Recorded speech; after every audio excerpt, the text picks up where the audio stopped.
You know, I know that some of you grumble about the speakers that we've had in the past because rather hear Ramtha talk because, you know, the information. But I think that everyone that we've had here has been very valuable, and in one way or another,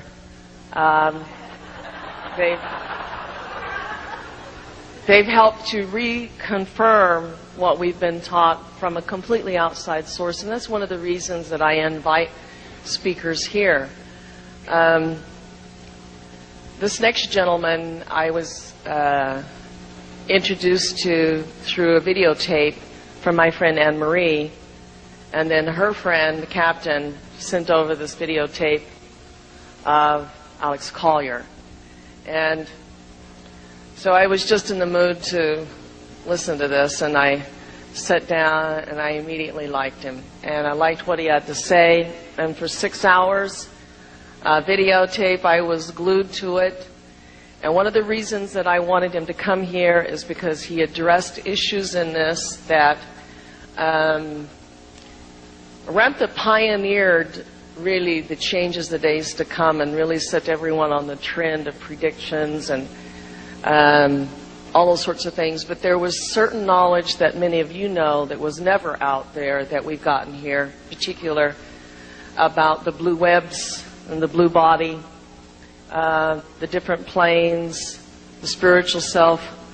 Well, this gentleman happened to touch upon some of those subjects, and I was intently intrigued about his message. And I felt that this group would be an ideal group for him to come and talk to because, simply put, most of us that are in, and I count myself as one of these, in the advanced group, hope so. I do my field work. Anyway, cut our teeth on changes the days to come from Ramtha. You know, when everybody went hysterically running out and pulling their hair out and say, oh, he's creating fear in the marketplace, and, you know, all these politically incorrect things that Ramtha did, well, it turned out to be correct.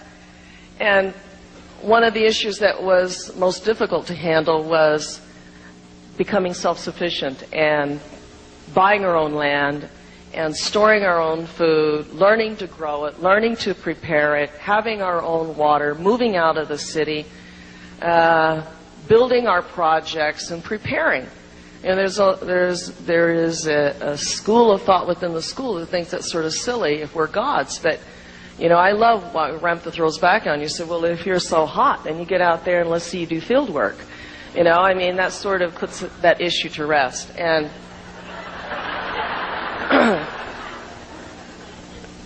and I'm not so stupid to assume that as much as I know, that I would totally depend upon my knowingness to get my body through, because I'm still on the journey and I'm still developing as well.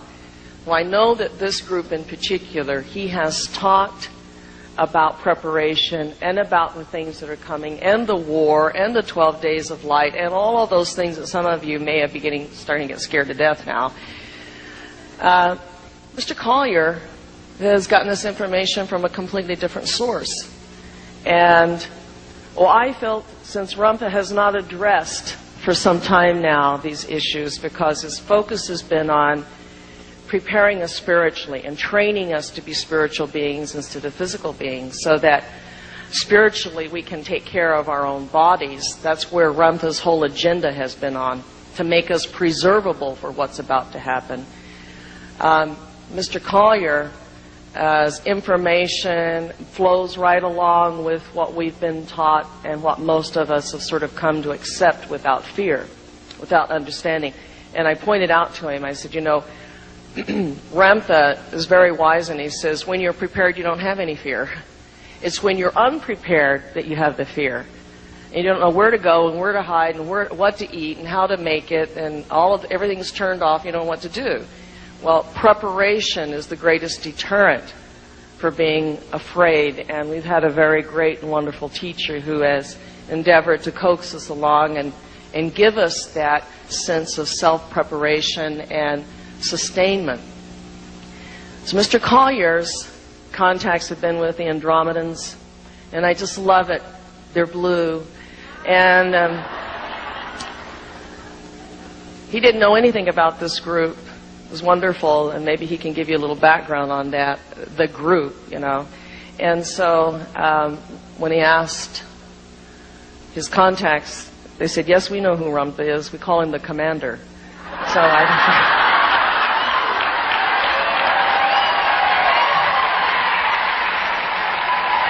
I don't know what you want to do with that. We all know that he has that ability to command. So we're not sure what context to take this in. I want to also prepare you for something else. I know what it's like to have a head full of knowledge and 5 hours to try to get it all out. It's taken you 20 years to learn it. Mr. Collier has a head full of knowledge. He also has a lot of questions. He has a lot of information. His talk isn't a pat little talk.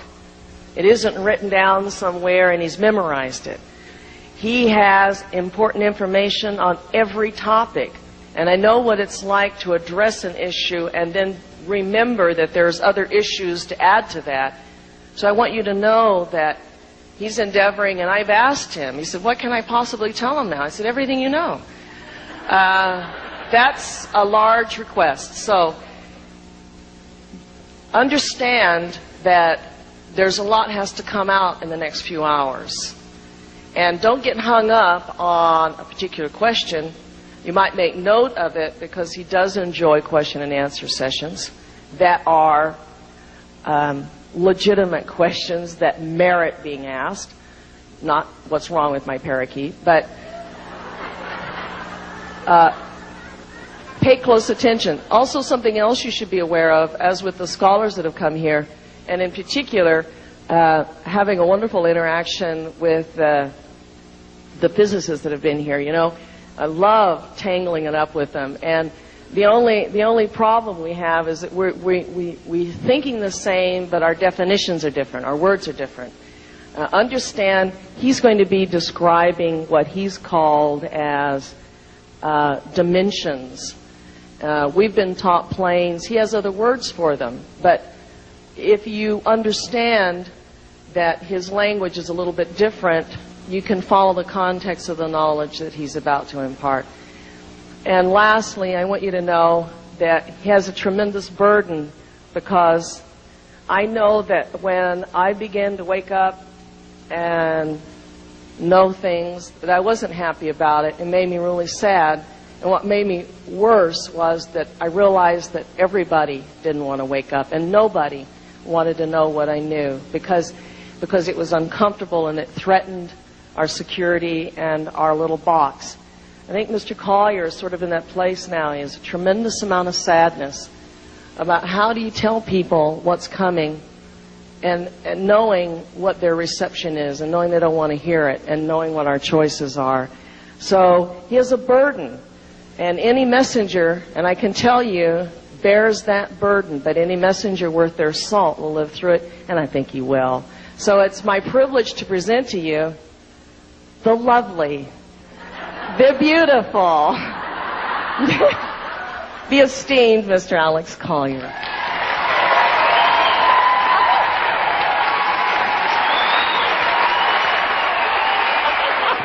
Oh, you've embarrassed me. I know.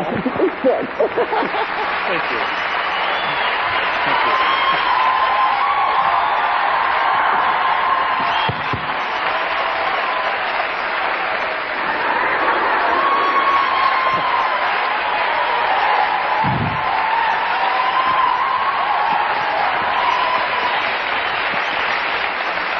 Thank you.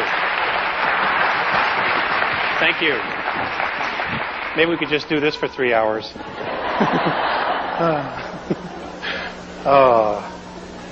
Thank you very much. This is the largest crowd I've ever spoke to. I'm usually used to about 100 or something. I want to thank JZ and the school and Ramtha at some point when I get to meet him. Thank you very much for inviting me.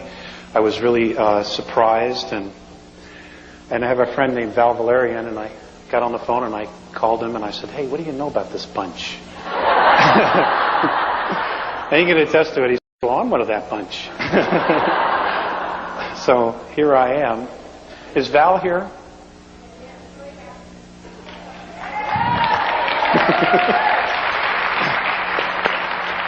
I want to thank Val for putting the information on the Leading Edge webpage. Because of that, it went into Nexus magazine and it's gone all over the world on a grassroots level, and it's just great. He takes a lot of risks to share the truth with people, and let's give him a hand.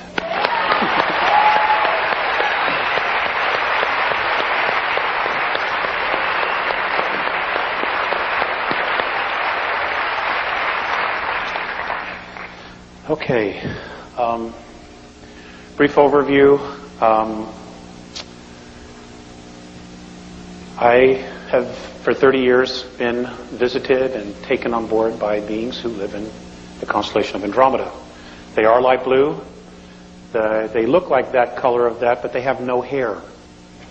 Okay, it's interesting. Given quite a few strands of hair away.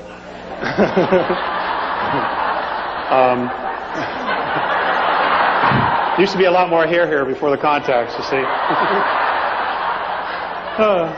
This is what 10 years will do. Gosh, I hardly know where to start.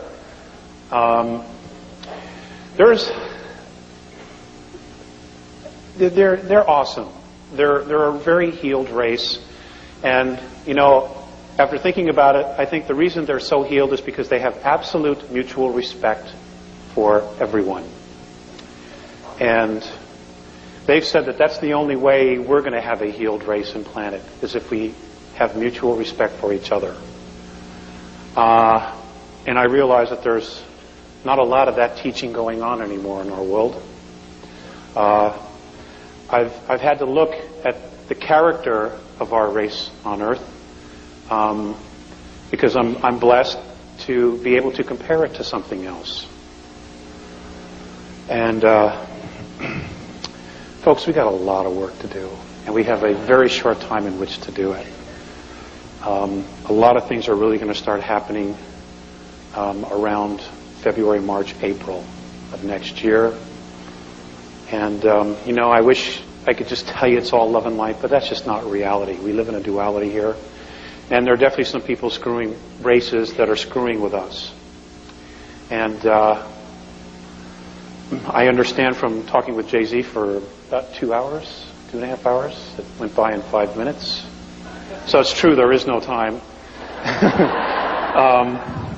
That you're being taught a lot of what to do. Self-sufficiency and self-preservation and being totally self-responsible. It is imperative that what you know when you leave here, you go home and you teach. Because this truth isn't out there. And this is one of the sadnesses that I have, is because I have been shown some probable futures. And a lot of people don't make it. 2/3 of the planet don't make it in those probable scenarios. And I truly don't want that to happen. You know, there are a lot of really good, generous people, but they don't know the truth. They have no way of attaining the truth because of where they are on a consciousness level. And you're all teachers. You're all leaders. You were leaders before you came in here. You were teachers before you came in here.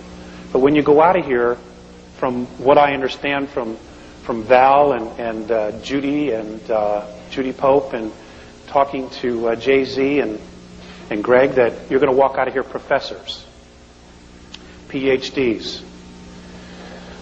So don't be afraid. The word warrior originally meant not being afraid of who you are.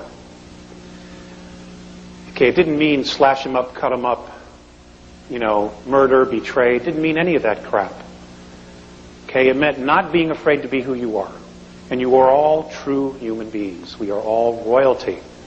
And I will get into that. I once asked, the two beings that come to see me and that I have gone with are two Andromedans, a very tall one who's 7.5 feet tall, almost 8 feet. He's 450 pounds, and I mean, he's just like that. I was very self-conscious. It's a male thing.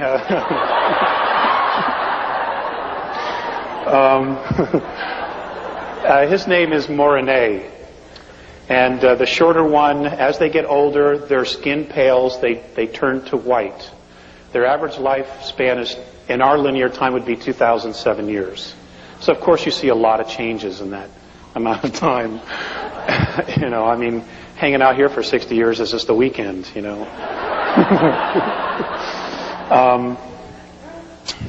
And the other one, his name is Phaseus. And Phaseus, in our linear time, is 4,300 years old. He is considered a sage in his world. And he will be crossing over, in other words, he will be moving out of their physicality soon. And in Andromeda, when somebody makes the crossover, moves out of their physicality, it's a celebration. We're here, unless you're Irish, it's a somber occasion.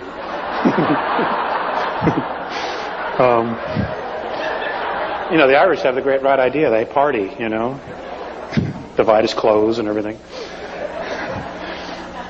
Anyway, I once asked Phaseus, what was to become of our future? What was going to happen to us? And I want to read you this definition of what he said. Now, some of you may have already seen it in the magazine or visited Val's website or, seen the bootleg videos that are all over the place.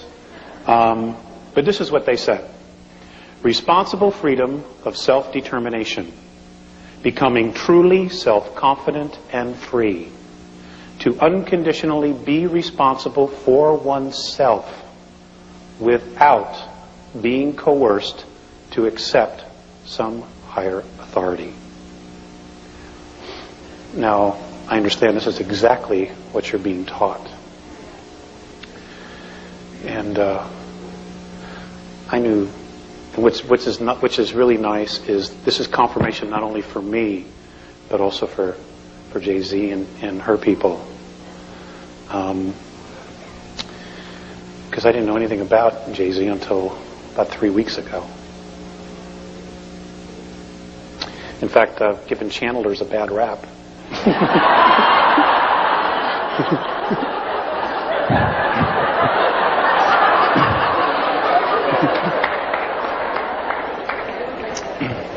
So, what you're witnessing is me eating crow.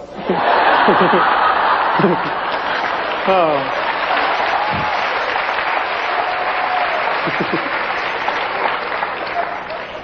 And I don't like to eat crow.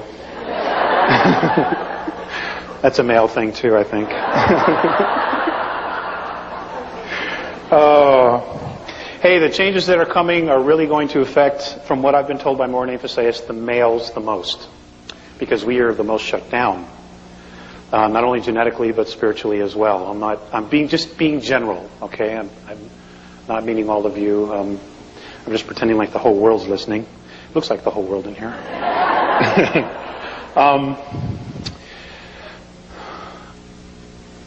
One of the most profound things that I had to experience was that I was living in Lake Arrowhead, California at the time. This is 1987. Contacts had resumed for 2 years. And everything I was having a Murphy year. Okay, I don't know. You know Murphy? Shit happens. I was having a Murphy year. And I was just like, sure, I'll check out of here. The first cab that comes by. Anyway, Phaseus had come to see me, and we had some discussions. There was more teaching, and anyway, it was time to come back, and I didn't want to come back. And I would have embarrassed all of you the way I carried on. But I just didn't want to. I was just like, nothing's working here. Let's try something different. And, here I am in another reality already. So they were bringing me back. I was literally forced to come back. And as I'm on the ground, and they're lifting off, Phaseus, I hear Phaseus in my head, because he's telepathic. He's strictly telepathic. He said, Alex, turn around. So I turned around, and I'm just crying, and I'm like, oh, God, you're abandoning me. And And he just looked at me and he said, Alex, the love that you withhold is the pain that you carry, lifetime after lifetime. And folks, there's not a day that goes by I don't remind myself of that or I don't think about that. And it's helped me reevaluate all the decisions that I've made in my life. It's also helped me to take myself apart and look at all the little particles of my personality. You know, what's mine and what isn't mine? What are belief systems that I just think are true, and what is that I've experienced and really is true? And that took a long, long time, and I'm still not done. You know, you're constantly redoing yourself and making yourself over and reevaluating your belief systems. And, you know, our reality here is nothing but belief systems for the most part. And I just, you know, I want to pass that on to you because I've made a lot of decisions, and I'm sure a lot of you have, where your decisions were not based on love and you literally withheld love for some reason, whatever your reason is. And it's time we grow out of that. We have no choice. Okay? Shit's about to hit the fan. And it's really all about love and fear. And fear is withholding love. And I'm going to share with you, I'm going to read you some things in their own words because they put it far better than I do. Morine has learned to speak English. And there will be a time, probably sometime between now and just after 2003, if everything goes well, where he will literally be walking here with us. And he wanted to learn English. And his English is not so good, but you can't blame him for that. You got to blame me for that. Okay. I did the best I could. What can I tell you? But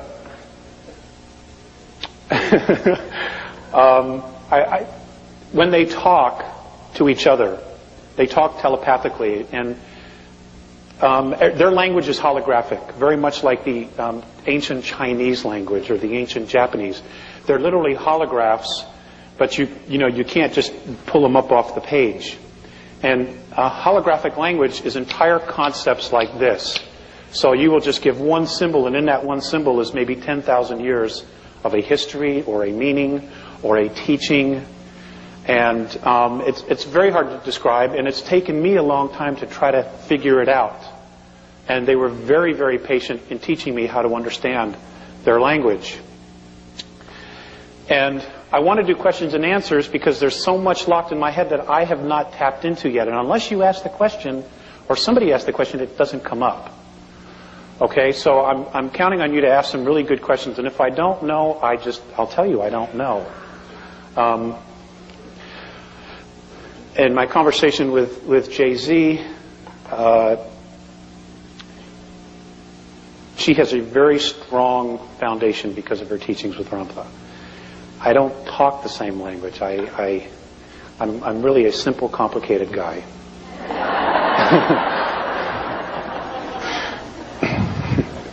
That's mine. Okay. So what I want to do is I'm going to read this. I was given this on 11/3, just a week or so ago, almost 2 weeks. And it's a current up-to-date of where they're at. And anyway, I'll just read this to you. Alex, we have already spoken with you in detail of your race's genetic transfers and reincarnation before. I will mention them again when necessary because your path and happiness depend on being able to attain the truth. Yes, we are aware of the situation of your planet, and it shows great deviation of the right path in the sincerity period. But please, if you would try to share this moment and your planet's evolution as a preparation for the investments which will be made in the very near future for your races. Now, there's a whole conversation that preempted this. And basically, I had a contact and I went up there with an attitude. You know, I'm a Terran. I got extremes of emotions, you know, and I'm really frustrated by a lot of things. You know, I don't understand how the planet's supposed to evolve when nobody wants to hear the truth, and most of the truth isn't even available. And I'm extremely frustrated by that. And then I hear metaphysicians justify, well, we're teaching the wrong thing, but it's all we have. I have a difficult time justifying that. Why propagate something that we know isn't real? And that's a whole other issue. When we get to religions, I really want to share with you what I've been told.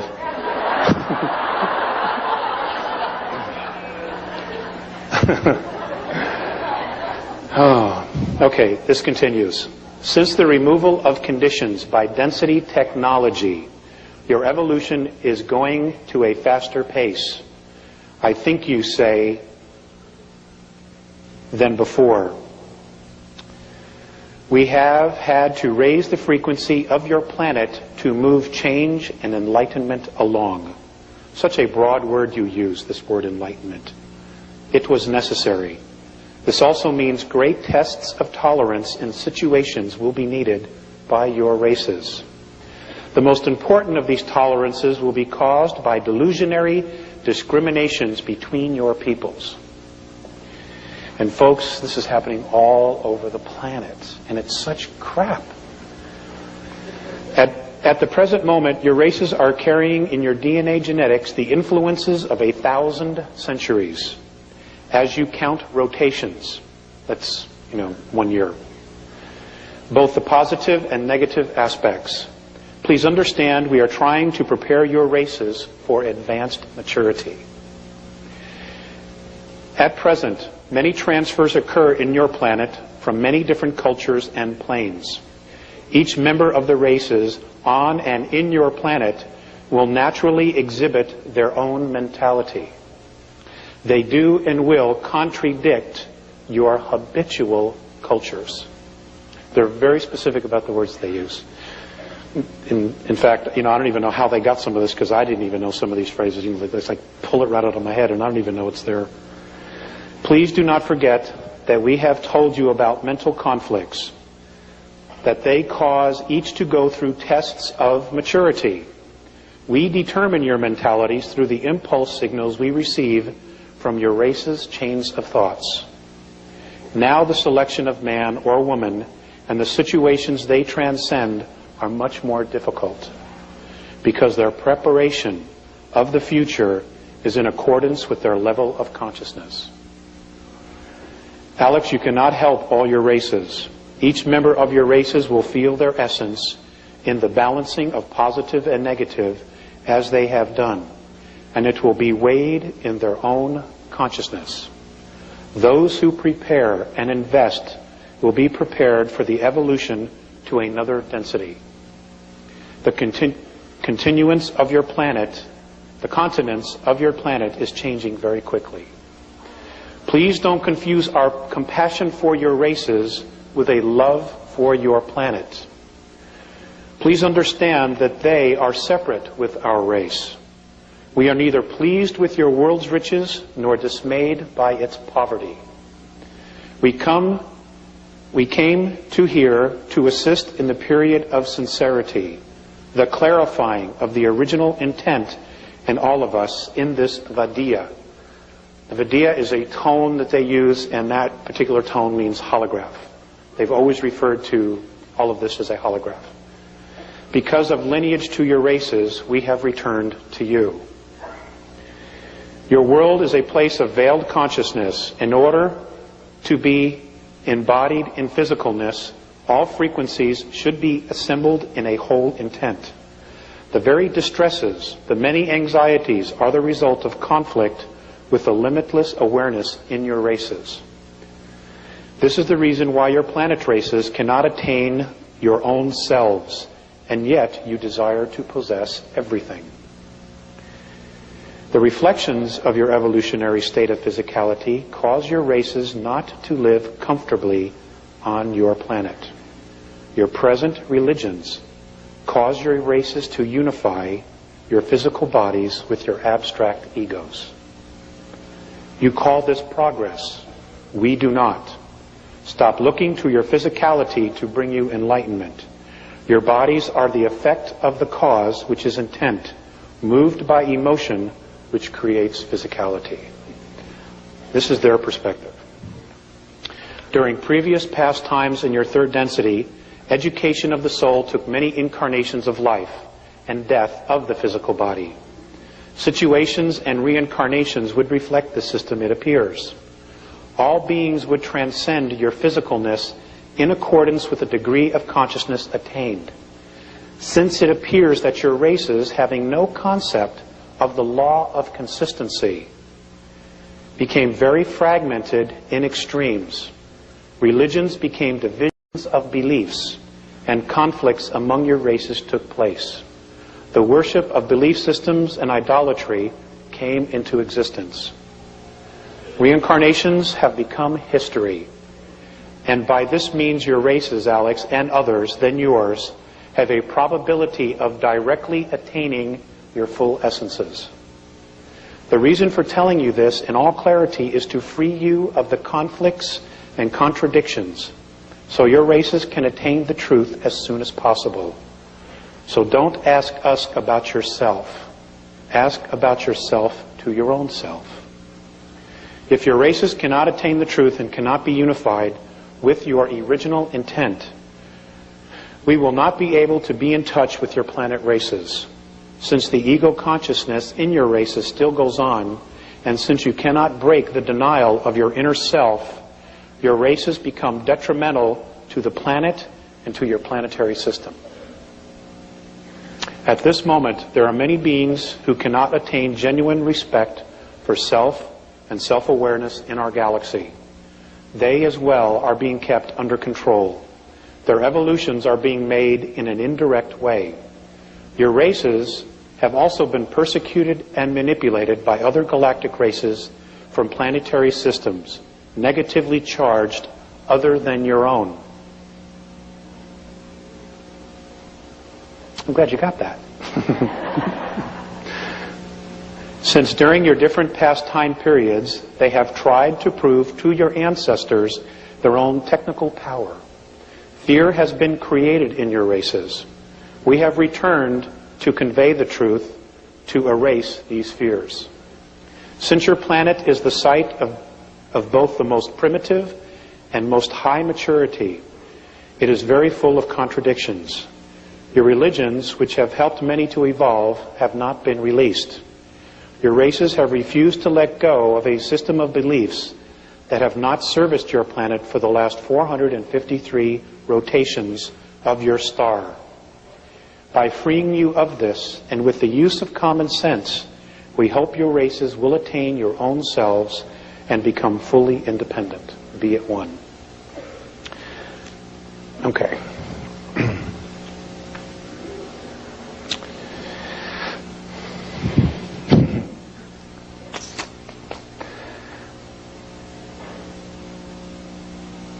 In their perspective, and that's what it is. It's obvious that there's just not one truth. There's many truths. The one truth is that we all exist. That we know. Okay, that we all have an essence that is undefinable, that is truly eternal. They say that third density, somewhere around the beginning of December, the year, what we know, linear year of 2013, will implode. It will implode.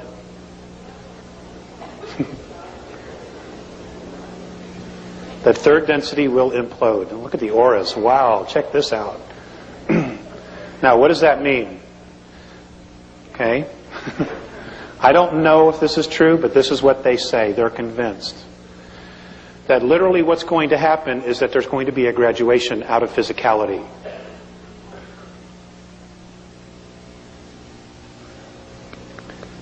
It means a lot of us are going home, and it means that a lot of others are starting all over, if this is what's going to happen. Okay? A lot of this has to do with our genetics. According to the Andromedans, our physicality is the sum total of 22 different races that have come down here, spent the weekend, messed with us, and then took off and went home.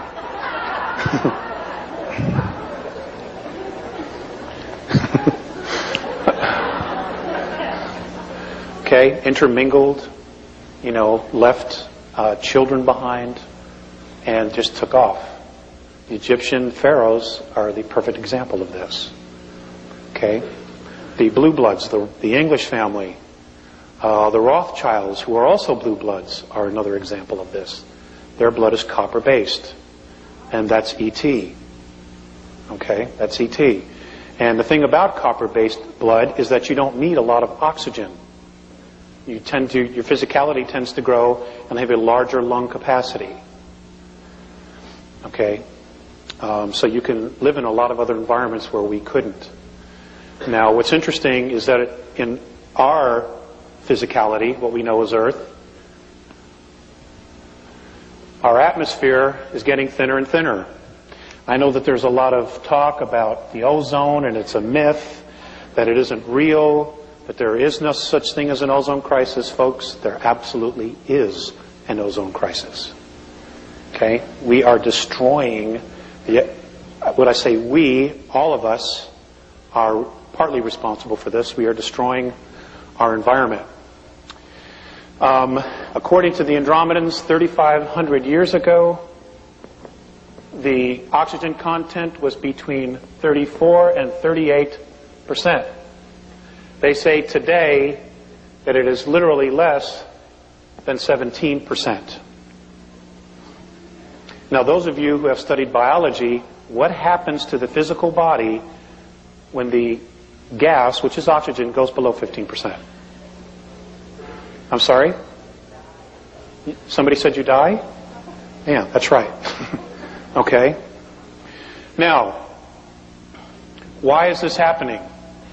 Because a group of beings who are Terrans, who are Earth beings, have been made a promise by a group of extraterrestrials that have Orion belief systems that if they will get rid of some of the races on the planet, that the extraterrestrials will use their technology and restore the Earth to its original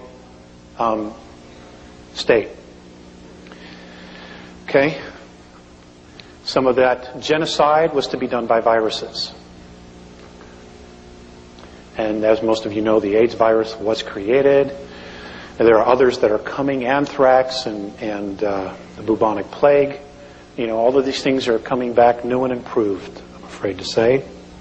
Because there's some really, truly crazy people that are in positions of power on our planet. Many of them go back and forth from our planet to the moon. Now, you don't have to buy any of this, and that's okay, But I can tell you this, in the next 10 years, you will absolutely know for a fact. Richard Hoagland will be vindicated. He truly will. Okay?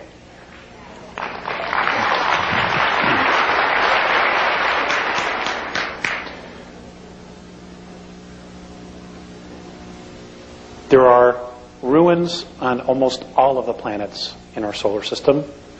There is life as we speak on Uranus right now. There's life. Plant life and mammal life as we speak. Okay? It's there. If you want to do something to burst everybody's bubble, get them to send a satellite there. And if you have any connections, get them to keep the cameras rolling as it enters the atmosphere. Anyway, I want to talk about genetics. I'm going to read to you something that was given to me on 8/6 of 96. Actually, it was given to me a little bit sooner than that, and it took me quite a while to get it to Val. And it's about genetics. It's not very long, and I just ask that you bear with me. But apparently we were all copper-based. All of our physiology was based on copper. We were all blue bloods. Okay? We were all royalty. In fact, we still are. It's just that our physiology is not working the same. And the reason it isn't is apparently because of a nuclear war that occurred here. One of the nuclear wars that occurred here. Now, why Earth? Well, number one, it's a really beautiful place. Okay? It's not the only planet that has water. And when you listen to the scientists talking about, the different moons that have water on them, you got to ask yourself this: where did the water come from? If you have a moon that has no atmosphere, how did the water get there? Because it wasn't always there. It wasn't always like that. It had atmosphere. They were moved. Even Earth was moved from its rotation twice. And there's a possibility, if it's able to happen, and I talked with this with Jay-Z, that they want to do it again. The flood of Noah, okay, is a moving of the planet from its original orbit. That's what caused it. Okay, we're talking about huge motherships that just hook a little chain to the planet and just move it. Okay, they have this technology, but that's what it is. It's technology. Okay, apparently we can do these things with our own minds if we're disciplined enough and we're clearly focused on our intent. And with talking with Jay-Z, that is exactly what Ramtha apparently has been teaching you. Okay, to remember who we originally were before we fell into time and fell into physicality. So I will read this. In your linear time of third density measurement of 439,231 rotations ago, war on a grave scale occurred in your solar system. This aggression occurred against those on your worlds that included not only you Terrans, but also those of Nibiru. This invasion of your system by Orion was led by a queen named Suti. This war was destructive on many levels and frequencies of physicality. We will focus tonight on your Terran physical form. It matters little to those who hear you, Alex, who do not listen. Please share this regardless of any emotional return to you in challenge. When your science truly removes their bigotry, they will discover of the wisdom of it. The last grave conflict was very harmful to your physical form. Many weapons of destruction, many of atom splitting have been used, which means nuclear weapons. This is the reason for most of your Terran skin tones. We shall explain. Orion was and is most interested in the females of your race because of the procreation, reproductive, and genetic strengths. We want to share the fact that much of your Terran history has been misleading in its truth by those who eventually conquered in control of your solar system.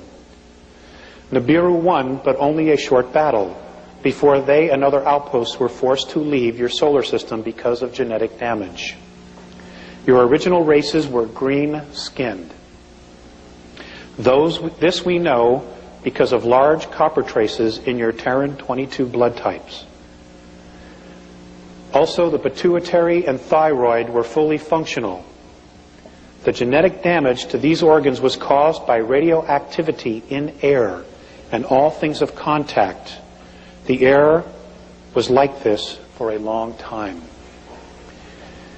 It caused the genetic memory of these organs to be closed and almost atrophied. Your world experienced drastic changes in climate and massive magnetic fluctuations. Your different skin tones, races, are a result of an edema damage to your blood. It was then necessary for survival to create self-sufficient and contained environmental habitats, both above and below the earth. Now, folks, this is what the Garden of Eden was. It was an artificially created environmental habitat. Okay, it's like like what Richard Hoagland's been talking about. You take a dome city, you build this dome, and then you terraform it underneath it. It's exactly what these were. Let's see, where was I? Much of the fossilization of your Terran remnants is caused by this radiation of your planet. Your system contained 3 suns at the time. Only 2 remain.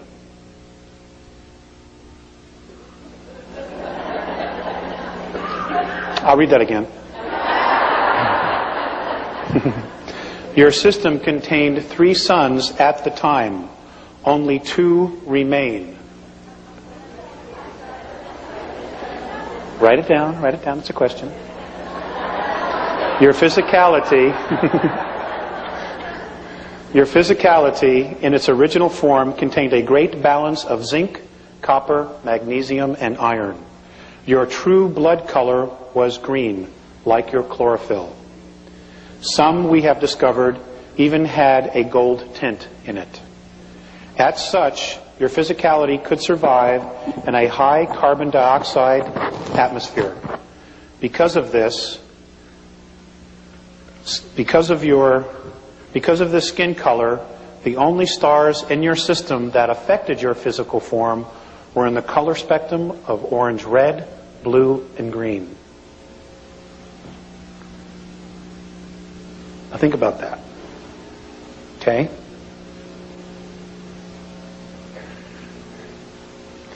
If you picture in your mind everything's a holograph, okay, which is a group of frequencies. Because of this skin color green, the only stars in your system that affected your physical form were in the color spectrum of orange, red, blue, and green. Many of your Terran races were stranded on the surface. The genetic changes were the result of radiation damage. Your race went from green to red to yellow to black to white. Let's run this again. Your race, skin color went from green to red, it's the Native Americans, the Egyptians, and the Mayans, to yellow, which are Eurasians, to black, which are African and Afro-Americans, to white. Your white races were then considered to be genetically the weakest.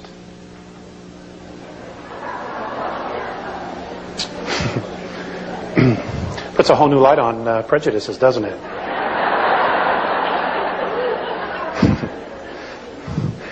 I know the Nazis aren't happy about this.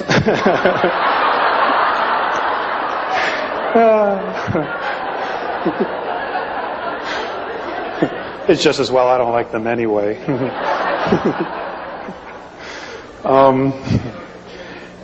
As such, the survivors and descendants of the war were genetically altered and became white through edema. And they were persecuted and forced to live underground, only to surface 5,508 rotations ago to the surface of your world. Now there's somebody had read this and they sent me an email and they had said that, I don't know, somewhere that there's a legend that the white race appeared out of the mountains of Tibet some time ago. And I don't know if that's true or not, but I'll ask the Living Encyclopedia Val if he knows. Let's see. The copper bloodline is now a small race on your planet, but it is strongest genetically. Your native Red Nation race is very strong and easiest to discover and understand. And folks, this might explain why there are so many abductions of the Native Americans on the reservations, and why even today they're still being persecuted. You know, because if you're a coward, you suppress the strongest. And of course, you know, many of us don't do much about it. You know, I don't want to get involved. You know, that's their problem, it's their issue. You know, we owe it to them. We owe it to ourselves. Let's see. The red is the closest to your original form among you. Your physicality had a natural defense to positive and negative frequencies due to the copper mineral in your blood. This lack of copper in your blood now has caused a partial loss of brain capacity and nervous system. Remember, your DNA contains cellular memory.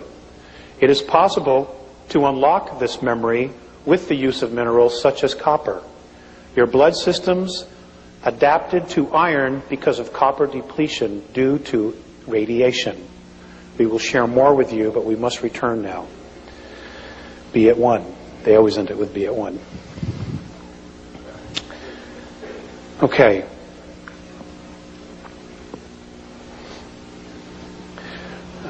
Just keep going. Are there any questions? I don't want to bore you. Thank you. Thank you.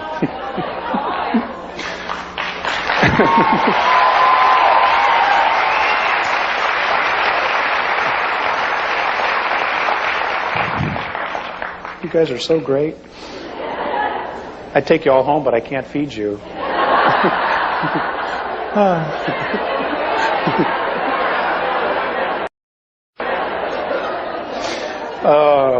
Hey, I have a family at home, and a new family actually.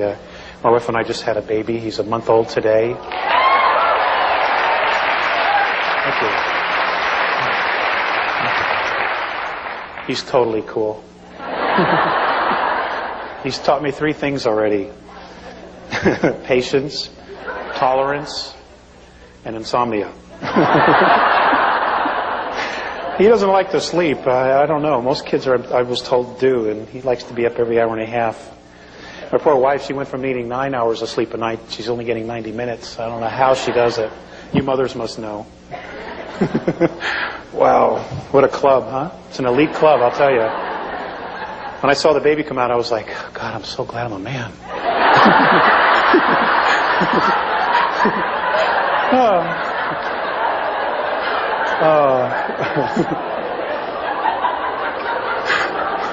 My wife said it was like passing a watermelon, and I can't imagine what that's like.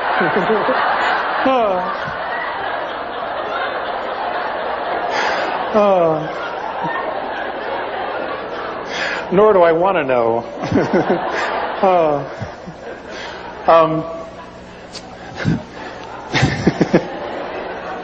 Let's see.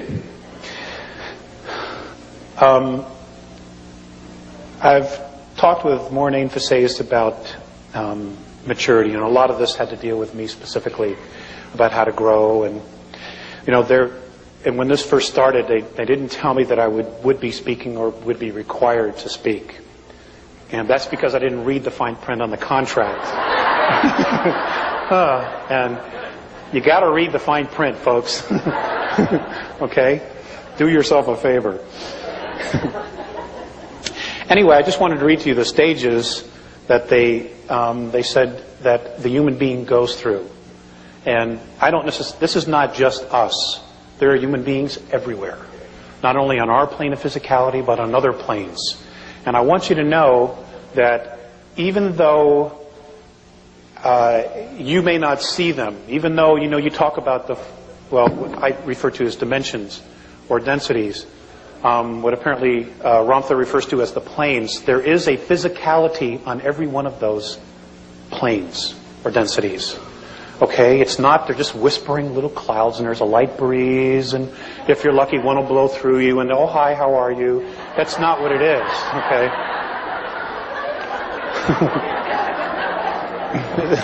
It's a lot more complicated than that. So these are the stages that a true human being goes through during its evolution. The first is the wandering, where we come from, why, our purpose, and gathering our tools. The second is an initiation, preparing our own path. Each one different, purifying, and hopefully centering. The next is honoring, understanding the source of our creation. That's a biggie. Recognizing the sacred in oneself. And I guess that's exactly what you're being taught here at the school, is how to recognize your sacredness. Stating intention, realizing and acknowledging one's true purpose to create self. Surrender. Big issue with me. Well, we have this concept of surrender as you just let like anything happen to you, and it's not really true. Letting go of control to allow vulnerability. to learn what is already known. I forgot. Embrace our own darkness, walking into the unknown parts of self, being and becoming the void.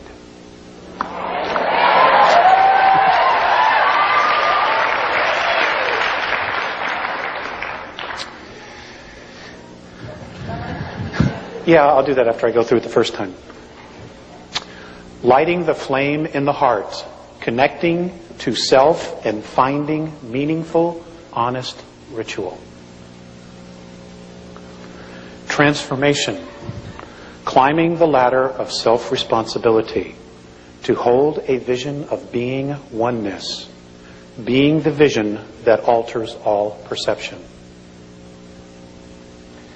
Becoming human, empathy and compassion toward all, being in truly responsible relationships. And folks, I've learned, for me, that that's the secret of life, is relationships. Because they all mirror back a part of us, part of me, all the relationships I have. Walking the path, integrating all of life's experiences, being a teacher by being. Service, discarding the illusion of separateness, total approach to life in humility and joy. And the last, the worship of the isness is the creation of self. The isness is their concept of creator, creation, what we refer to as God. I don't like to use the connotation God much anymore because, our perception of it here, is based on biblical teachings. And those beings, the God in the Old Testament and the God in the New Testament, are extraterrestrials. They're not the big guy. Okay? The big gal. Sorry.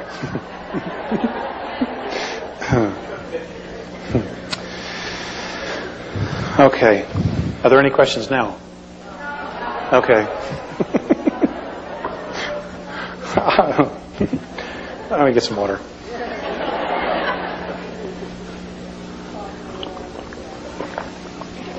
Okay. Fear is a big issue. At least not in this room, but outside this room it is.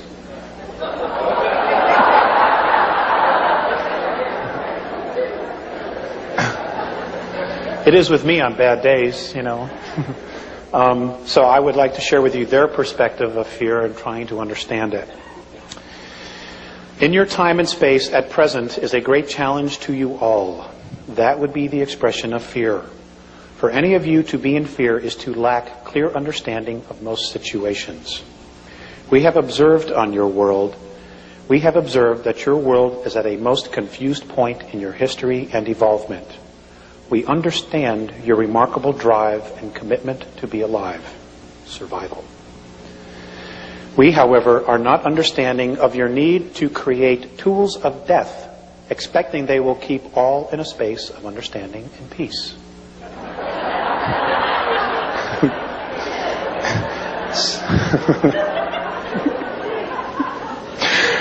It's pretty obvious, isn't it? We have observed that you build, create, and plan in a space of fear, not in the consciousness of love. So your defensive position of institutions that create and employ are always then in a state of unraveling and disintegration. We share this with you because they drain you and your earth of energy, both the spiritual and materially physical. Fear always has to feed. Fear does not create itself. It has to feed. The fear we observe is difficult for us to understand. These are the Andromedans. It depletes you of your focus on the original intent. Now, they've referred to this a lot. And they've never come right out and said what the original intent was. But I suspect it's that definition I read you in the very beginning. That was our original intent. It is elusive. It's a very secretive energy. Fear withholds love. This is most saddening to see and feel. How can we share understanding and love when so many of you are withholding from self and each other? You guys need some viral defense or something? Okay, please try to feel the words. We as a race are trying to express to your race. One of your original intentions in creating your physical reality is the idea of creating and learning to manipulate and express yourselves through physicality, using your consciousness. Okay, it is your consciousness that is the gift of the isness that the isness has given you, and in fact, all things that bear spirit. It is the gift that has been clouded, and most importantly, clouded by fear. This creation of fear is completely irrational to whom you all are. Fear, as we ourselves at one time as Lyran ancestors, sought to defend and legitimize withholding of love. We have come to understand that withholding love only creates perpetual disintegration. We have discovered in our home galaxy the ruins of vast races having achieved recognition that have ceased to exist. They destroyed themselves simply because they withheld love and drained the very life force out of their intent and imploded and destroyed their self-creation.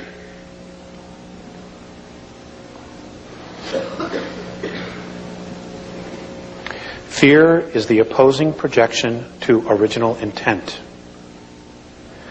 The first projection of fear is denial.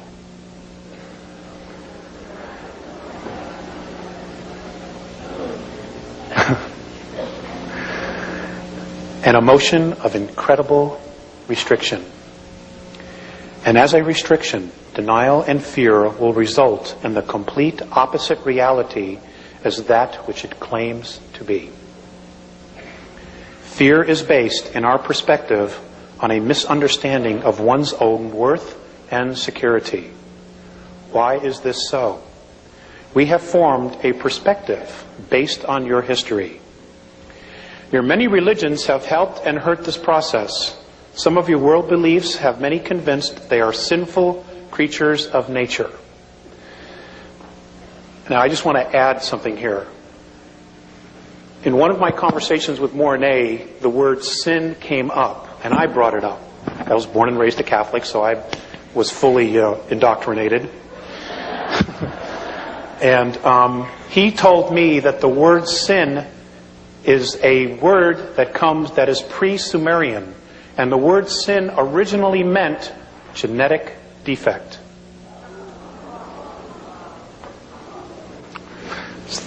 So maybe that'll help you with a perspective when you read the Bible again, if you should read it again. Some of your world beliefs have many convinced they are sinful creatures of nature.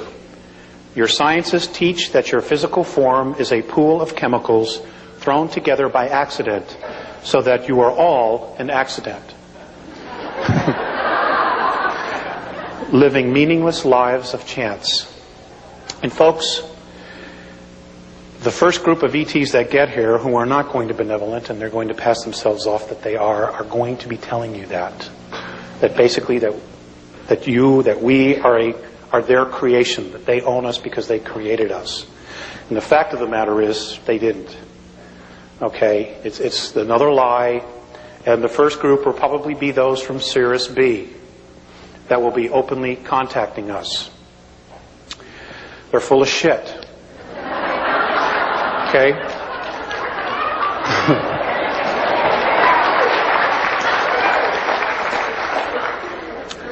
You know, the game continues, and a lot of people are going to fall for it because the earth will be going through changes, and they'll come down and we'll save you, and, you know, this is the way, and so on and so forth. And, you know, basically what they're going to do is they're going to use our free will against ourselves.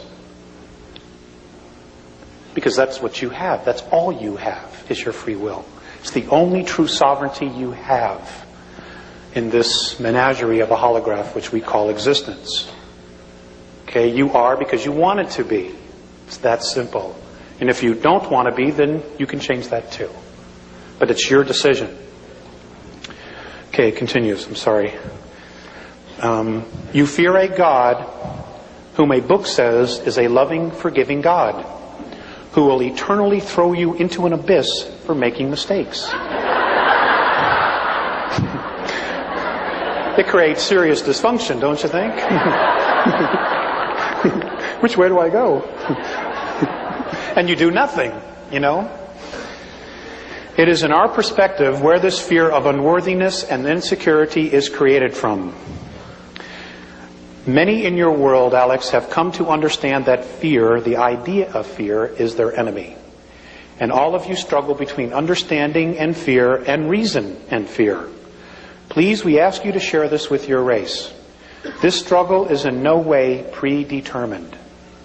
And our perception is that this struggle will lead your world to peace and self-responsibility, or your extinction as a race. This would grieve us.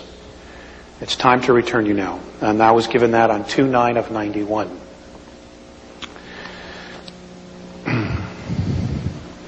So,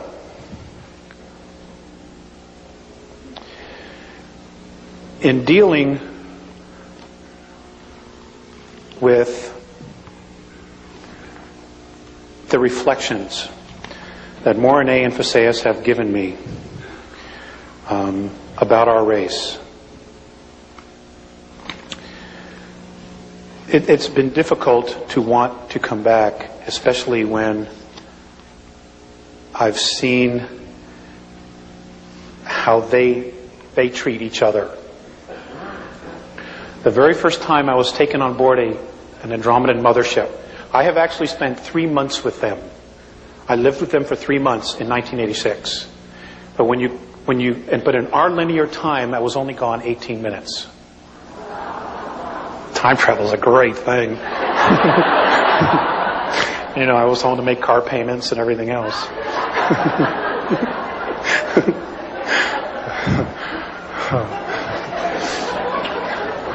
And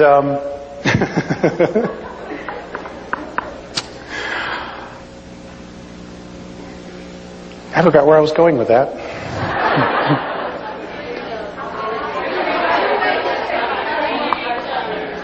Oh, okay. How they treat each other. Anyway, the first time I was brought on an Andromedan mothership, and they are 900 miles in diameter. Okay. They are completely self-contained worlds. Everything they need is there. I had to wear a belt so that it would keep my physicality together, so that I could spend this time with them. With the very first time I walked on, and in the middle of, they're made up of different levels. The craft I was on had 24 different levels. And in the middle of these craft, there is a 21 mile by 21 mile park with trees and everything. Okay? And they use extensive technology and holographs. And they can literally create their sunrise, their sunset. Okay? And the trees and plants grow because it is a holograph, but it is real, even though they're creating it with technology. The very first time I walked on, there were children. They teach their children in the middle of these parks. Everything's done in nature, very much like the Native Americans used to do. You know, when the teepee got too small. And I walked on, and there were a bunch of children there. And as we walked out of a corridor, down a corridor, and out into this huge space of what looked like, could be anywhere, like Agura Hills or someplace out here, a park, the children moved away from me. And I was like really hurt. You know, I was like, oh man. And Morine immediately picked up what I was feeling, and he said, "It isn't you. We have been teaching them about your race."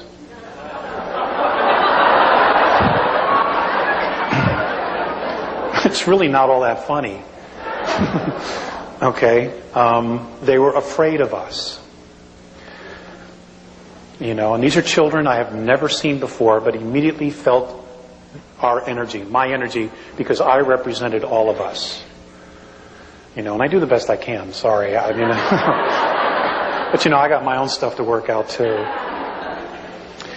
So, you know, they're learning, and I'm amazed that they still want to come back and help. Another time I had been waiting for them. They finally showed up, and as I was walking into the control room, I was being led by another Andromedan. Mornay was looking at a bunch of meters on the wall and some monitors measuring our atmosphere, and he looked really sad. So I said to him, I said, "What's the matter?" And he just pointed to the atmosphere and he goes, "Don't they understand that it's here because they needed it?" They don't understand our suicidal tendencies. They don't. I guess they have the perspective that we should really know better. I don't know where they got that. So, I mean, that's just one of them, you know. Another time, Viseus was watching television on the ship. They were picking up television. And I told them that's not a good idea. Even on Earth, that's not a good idea. And he had been watching a news broadcast about a shooting in Chicago. That's what it was, where a cop shot a man, a black man, and then rushed over and tried to save his life. He had a hard time understanding why the policeman would try to take the life and then try to save it. He didn't understand the contradiction, and I don't know that they've still clearly dealt with that. You know, our reality that we know, that we accept as reality, is extremely foreign to a lot of other different races. They simply don't understand it, and there's like no way we could really truly rationalize it to them when they truly come from a space of unconditional love or mutual respect. And I have not done a good job in explaining it to them, because when I really stopped to think about it, it didn't make any sense to me at all either. So as Val would say, it's time for a new paradigm. And I guess that's what Ramtha is doing, teaching all of you and those before you and those to come after you. I've given a lot of thought to our race and the character issues, and I just want to share with you some of my thoughts on the human race and about people. A lot of this comes from my own experience dealing with us. A human being whose heart shows no passion is a person who doesn't have a life. A human being who doesn't give from his heart or her heart is a person who will lie to you. I've had to learn that the hard way. A human being whose heart is committed to nothing is a person who will not try, who will only take. A human being who is not willing to risk or take chances for love is a person who is absolutely empty inside. They're already dead. They're just sucking up air. I've come to this conclusion because of my relationship with Mornay and Viseus. I absolutely love these two beings. They are my fathers, my brothers, my friends. And,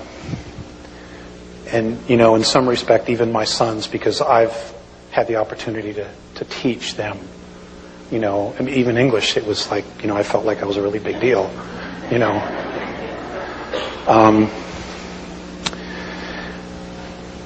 You know, there's so much information out there that is totally bogus.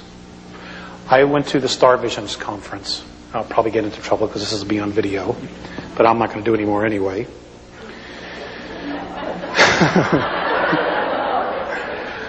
I don't pull any punches. I really don't. I mean, what the hell? Life's too short, right?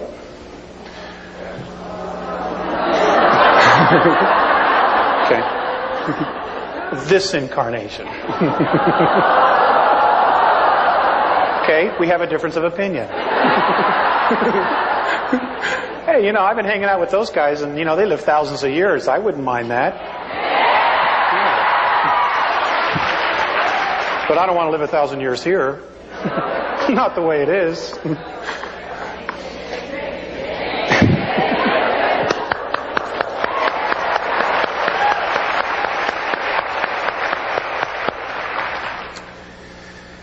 Okay, where was I? Star visions, thank you. See, it's the insomnias, little munchkins around 3:30. Somebody wrote in a card we got, up around midnight, when you hear that mournful cry, just remember at 3 a.m. you can give it another try. And it's so true. The star visions, there was a guy there who had some pictures of some craft, and he said that he has been in contact with Syrians. And he mentioned Cirrus B. And then he went on to make a speech, and Jesus Christ is a starship commander. He lives on Earth underground in a place called Valley of the Echoes, and that they're coming back and there will be a war, and those who are not in favor of Jesus will be destroyed. And they gave this guy a standing ovation. I'm not kidding. They gave this guy a standing ovation. And it was really sad because these people don't have a clue. They don't want to take responsibility. They can totally thwart this war. We don't have to do anything really about this as long as we started working and learning to live with each other, granting mutual respect, having natural tolerance for our race. And I know it's not easy because of all the conditioning. But folks, I need your help. I desperately need your help. We don't need to create the book of Revelations, and that's exactly what we're doing. And there are beings out there that have technology that are more than happy to help us play this thing out, because we are a threat to them. And the reason we're a threat is not only who you are spiritually, which I will get into, but it's also because of our genetics. Okay? Our physicality was the Terran physicality, which is what we're known as, was melded between human extraterrestrial and the primate race, as this is what I've been taught. And it is that melding of those two races which gave us our incredible extremes of emotion, which is why we can hold so much creative energy inside of us. This is why they're concerned, and this is why the Andromedans are in awe of our creative energy. Because here they have to use technology to create some of their physicality. We don't.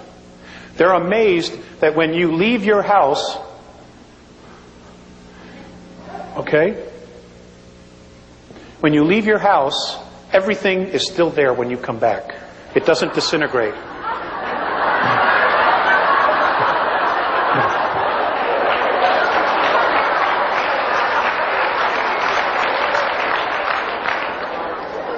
Now, if you live in South LA, well, then you got to worry about your stuff being there.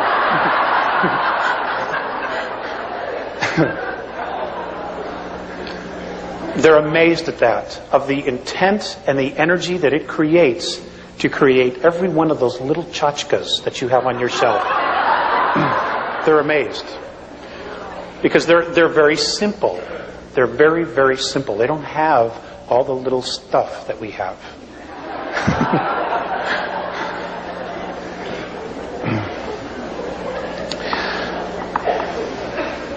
According to the Andromedans, what they have been able to discover, and apparently other races also have discovered this, is that they say that in what we know is our universe, which is a holograph, that there are 11 layers. I'll just deal with this. 11 densities, and now apparently there is a 12th. This is their perspective, okay? And they say that we fell into time, into physicality. They say, the Andromedans say, that many of the other extraterrestrial races are fascinated by what it is we know that we have locked up inside of us. Because we have already evolved to that level and then have come back to start all over again. They don't have access to this. What they think we know, what apparently is locked up inside of us.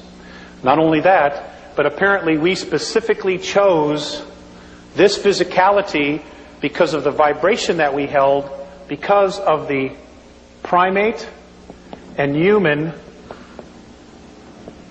because the physicality was able to hold such an extreme of emotions that we chose this physicality. And when you couple that with the idea that this physicality is also made up of 22 races, one of which includes the Andromedan race, they say we're royalty. They say that every single one of you is royalty on this planet. That you are royalty. And that many of the other extraterrestrial races, particularly the benevolent ones, acknowledge this because of the fact that we are spirit and we have these genetics inside of us. The dark ones, which include the gray men and others, they see us as beasts because of the primate. How can we allow this to surpass us? And this is why the constant genetic and mental manipulation. And in talking with Jay-Z, like she was saying earlier, we talk different ways, but we're really, in many respects, saying the same thing.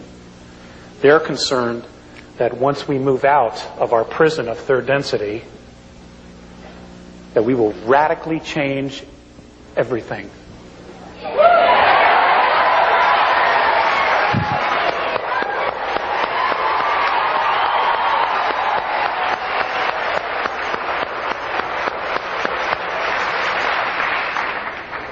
I don't know about you, but I need a change. Oh, God, I'm so burned out. I want to go home.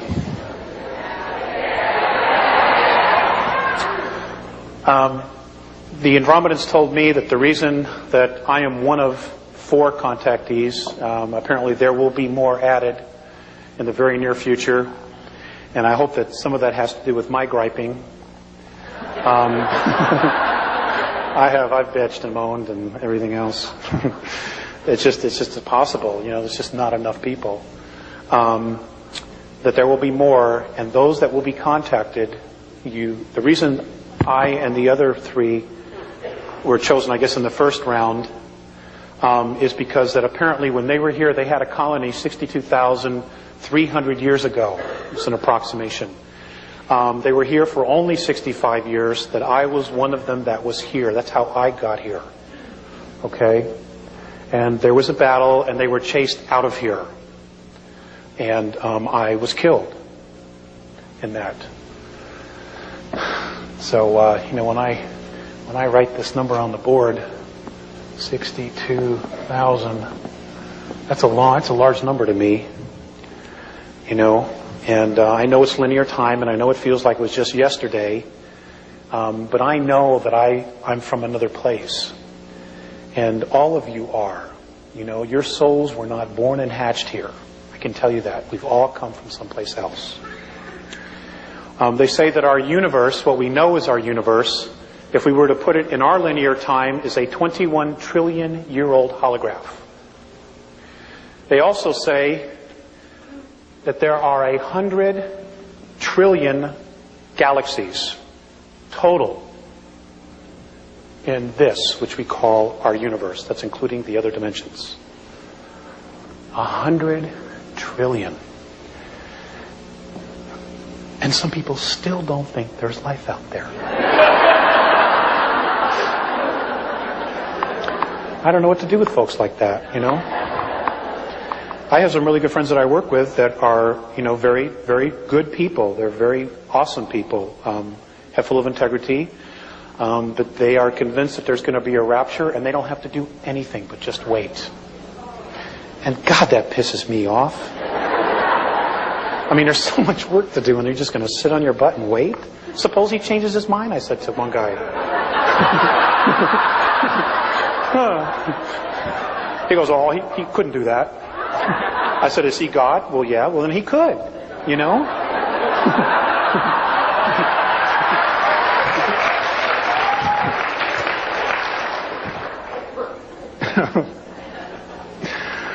Oh, God, I'm so frustrated.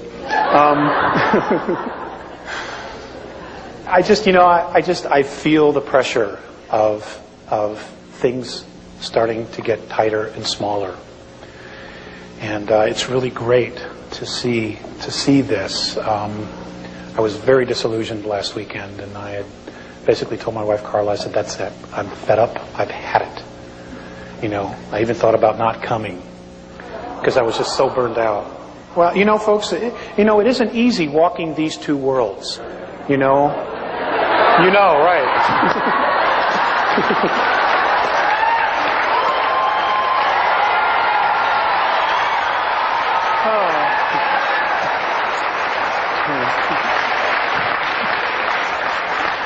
I forgot who I was talking to.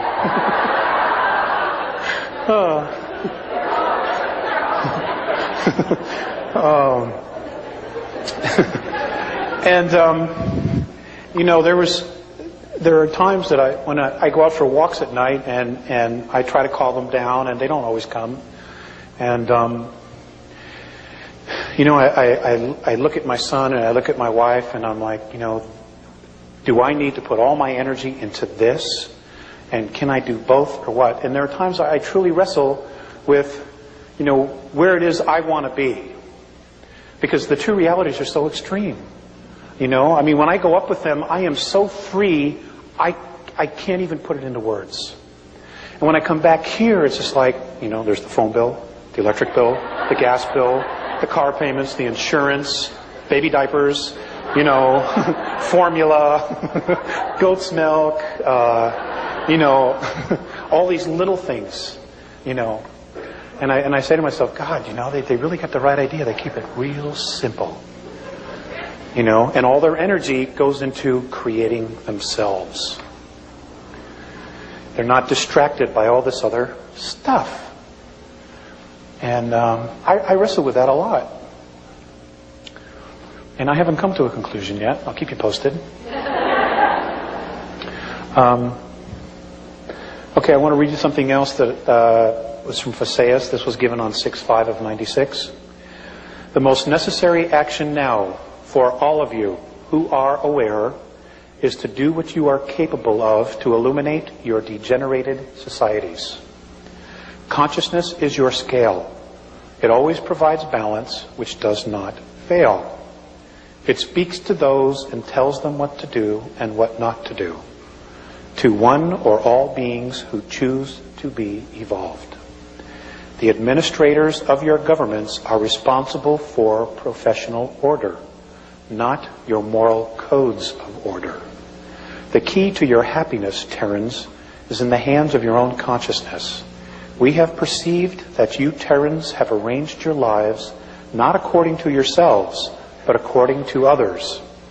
Your disappointments are due to this fact. This kind of conduct of yours is what is limiting your races.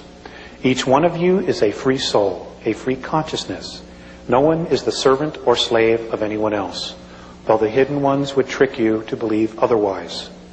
Mutual respect is imperative for a healed planetary race. Help is being extended to you, if you so want it, because of our genetic lineage to your races. We would like to be with you during your difficult times, and we are right on the edge of that. Today, you are a planet and a race that destroys itself in ignorance. Your goal is to uncover the genuine human beings lost deep within yourselves. Always be at one with yourself. And then he went on at another point and said, "We have been in communication with many races in discussions regarding militant decision making. We all agree that conflict in the end serves one purpose, to create fear. And this we know removes the original intent from creation. We are hopeful that sincerity will gain a momentum." Just because they have these really fancy ships and, all this other stuff, it doesn't mean that they're great guys to go have a beer with. Okay?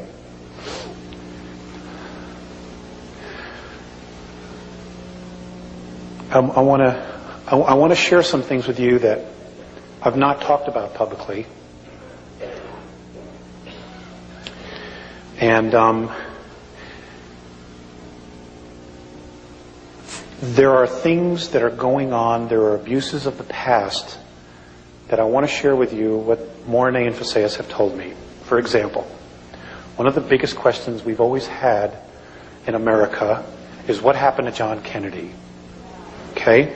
I know that really bothered me, and I can remember sitting home watching the funeral on television. And to this day, it is like it was yesterday. Okay? I mean, he was no saint, but still. He was better than a lot of them. According to the Andromedans. God, do I want this on tape? Oh.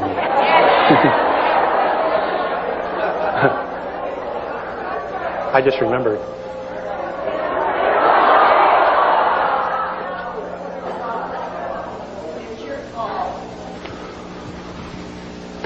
Some of the missing children have not only been taken by the Greys, by Orion, but also the Pleiadians.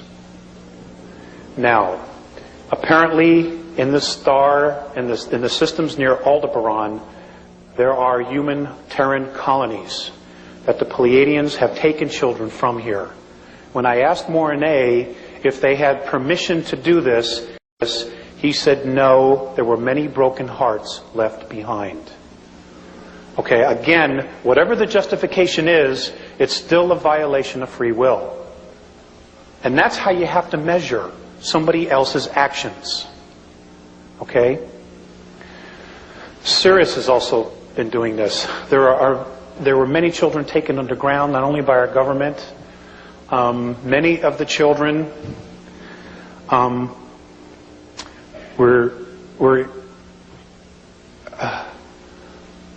were eaten. Okay? And I see a lot of heads shaking up and down. I just want you to know that the Andromedans confirm this as well. And ladies and gentlemen, they are our future. Whatever it's going to be, they are our future. And you've got to protect your families. Okay, the family is the target. Because that will pull the rug right out from underneath our society in a heartbeat. Because a lot of people find their strength, even if they're cowards, they find their strength in their families. When that doesn't exist, then we got big time problems. Children are leaving this planet at least 100,000 a year. And you're not hearing about it. It's from all over the world. They're just being taken out of here. And the ETs some of the ETs feel like they have a right to do it. And basically, it's a deal that was cut with our world governments. Okay? I wanted to share that with you because it might help you when things totally start to unravel. And for those of you who are Americans, you're about to witness the great implosion of the United States government starting this year, starting after April. It's just going to start to unravel next year. Okay? The lies are going to start to come out. The truths are going to start to come out. And you're going to be blown away at how corrupt your government is. Okay, again, I forgot who I was talking to. You got to understand, I don't talk to an educated crowd like this, This is really a treat for me.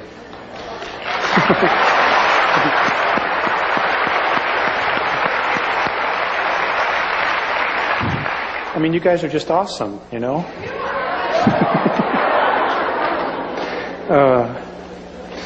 Let's see. I'm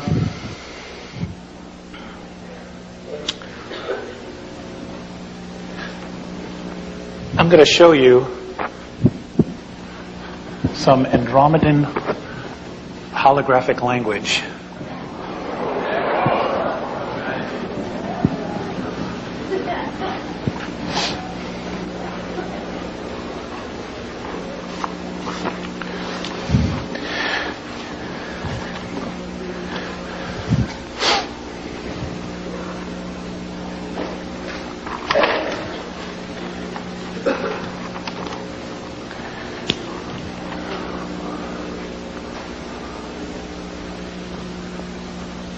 Now, remember, this is only 3D.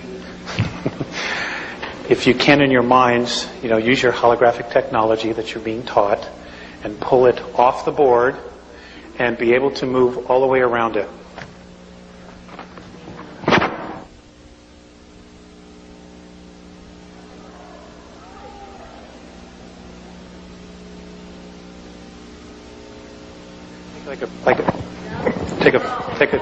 Take a 5-minute break in 10 minutes? Well, do you want to at least stand up and stretch? Well, you're gonna.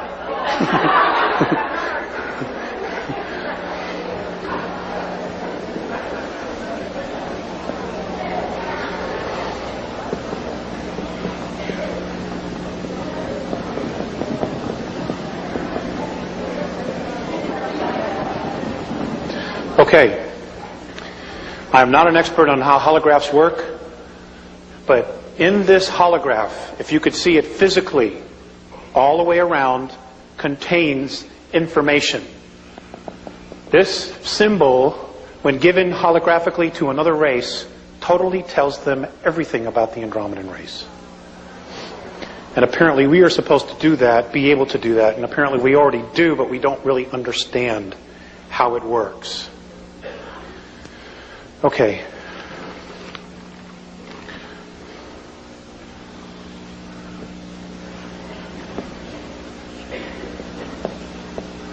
This is the symbol for love or mutual respect. This is not a money sign.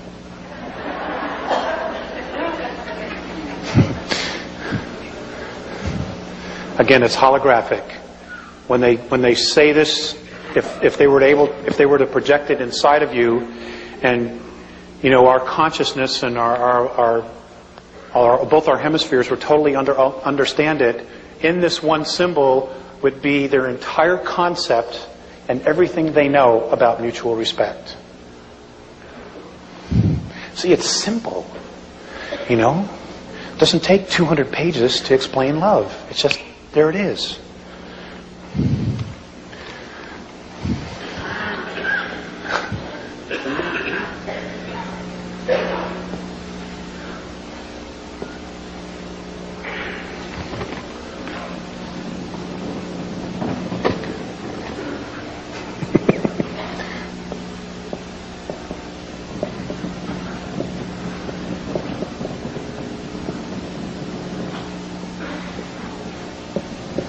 This is Earth physicality. When they give this symbol contains our entire Earth history. Again, you lift it off. Okay, you're looking at it fourth dimensionally, fifth dimensionally. You're underneath it, above it, and inside is just contained information. Okay, can I erase this? This one? All right. Oh.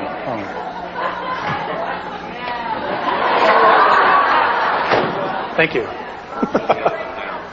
This is very cool.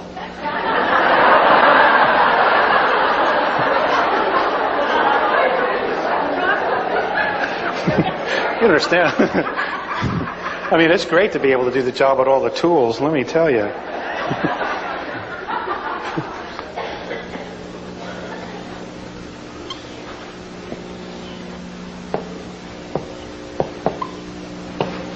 That's a symbol for war or confrontation. Oh, God, the water's really good here.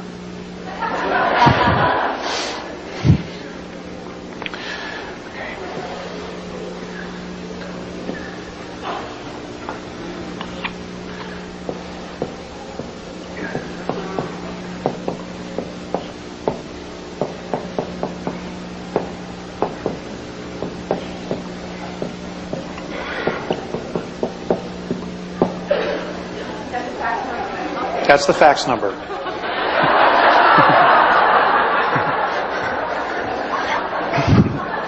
Or the email.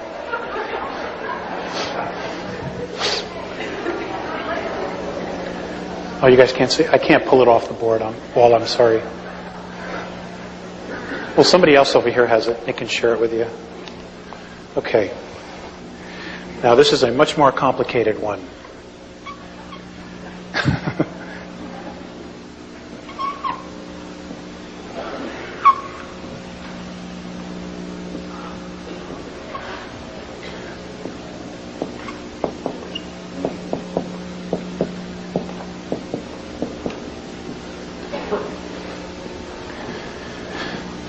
That's the symbol for the Earth races.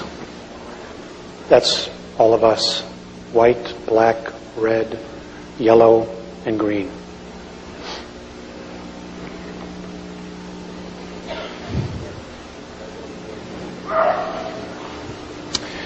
Now, this next one should be really interesting to you guys.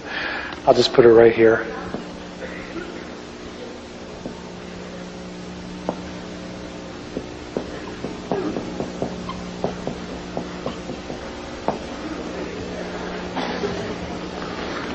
Now, those of you who are into astrology, this is very similar to the circle cross, which goes back to history. And apparently that symbol is supposed to represent peace.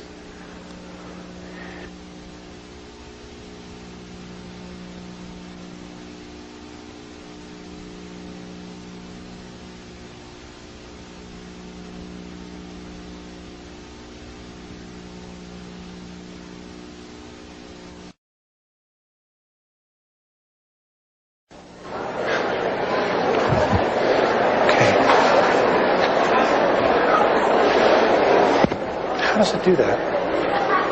Okay. Whew. I can't, I'm wired.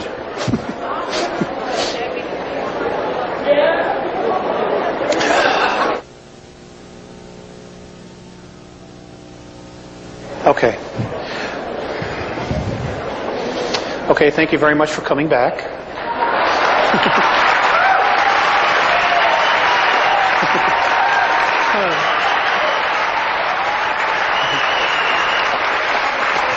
That was really unfair. I know you're a captive audience.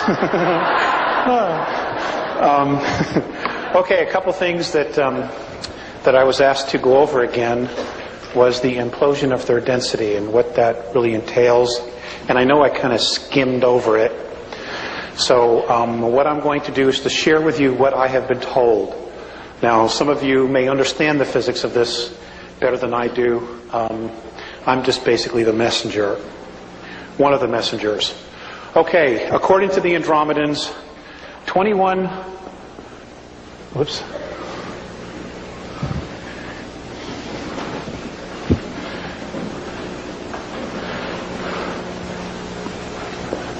trillion years ago, as we are in linear time, apparently all of us as essences, as isness, as sparks of spirit, or someplace else in a completely different reality. And what they say happened was that the Big Bang Theory is basically correct in its simplicity, but the physical part that we know of was the last of the creations or realms created in what we call our universe. Okay, now when I'm referring to universe, I want you to know that I am talking about all of the 11 creational densities, or planes. That'll make it simpler for you. What they say happened was that all the black holes were created because wherever we were, that space, that universe, began to evolve. And as it evolved, those of us who weren't ready to evolve literally gained weight in mass. Okay? And in gaining weight, we started to fill black holes. And at some point, when this other universe evolved to a certain frequency, those of us that didn't literally broke out of those black holes and created this space which we call our universe. And what we're witnessing 21 trillion years later is the same thing happening.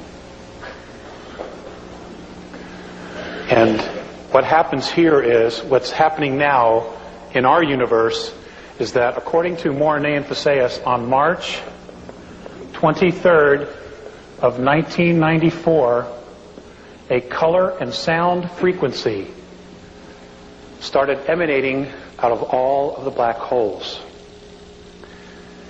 And the color and sound literally, in its unified effect, is attaching to all of the densities, or planes. What's happening is that it's raising all the frequencies.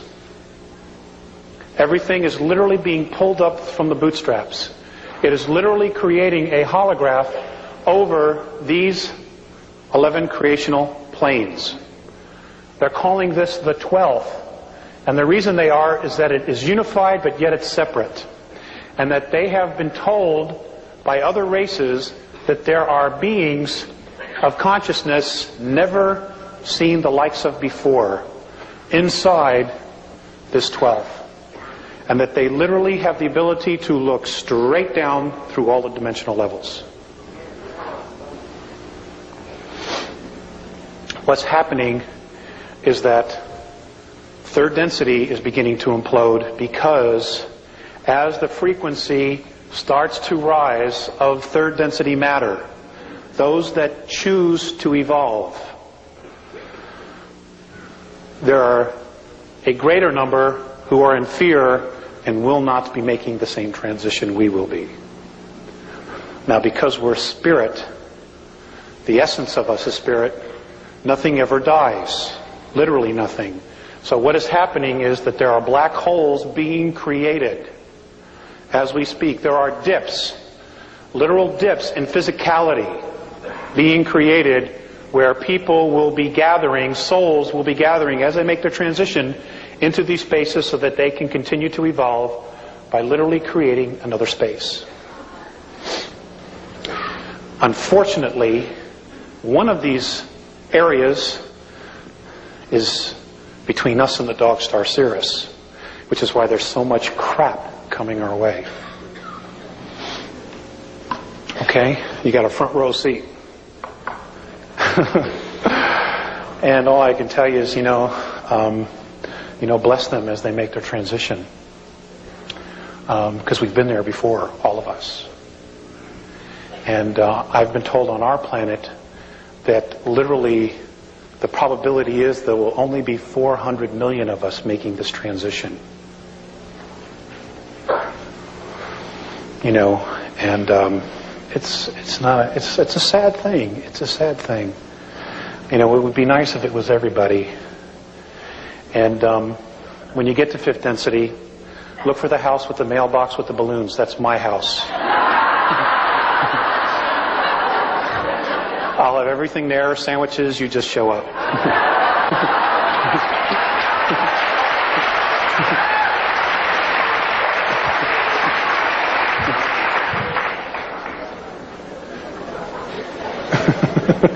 I'm serious.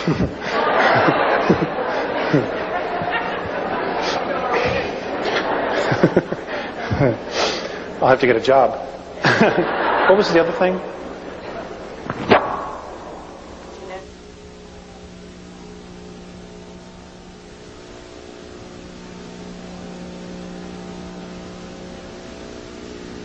Okay. Now, going back to the genetics that I shared with you about us having the 22 different races and the primate race, and because of our apparent essences, where we've been on a spiritual level and then decided to come back and start this thing all over again, what's happening is we can apparently, our DNA can vibrate because of our ability to hold the extremes of emotion inside of us.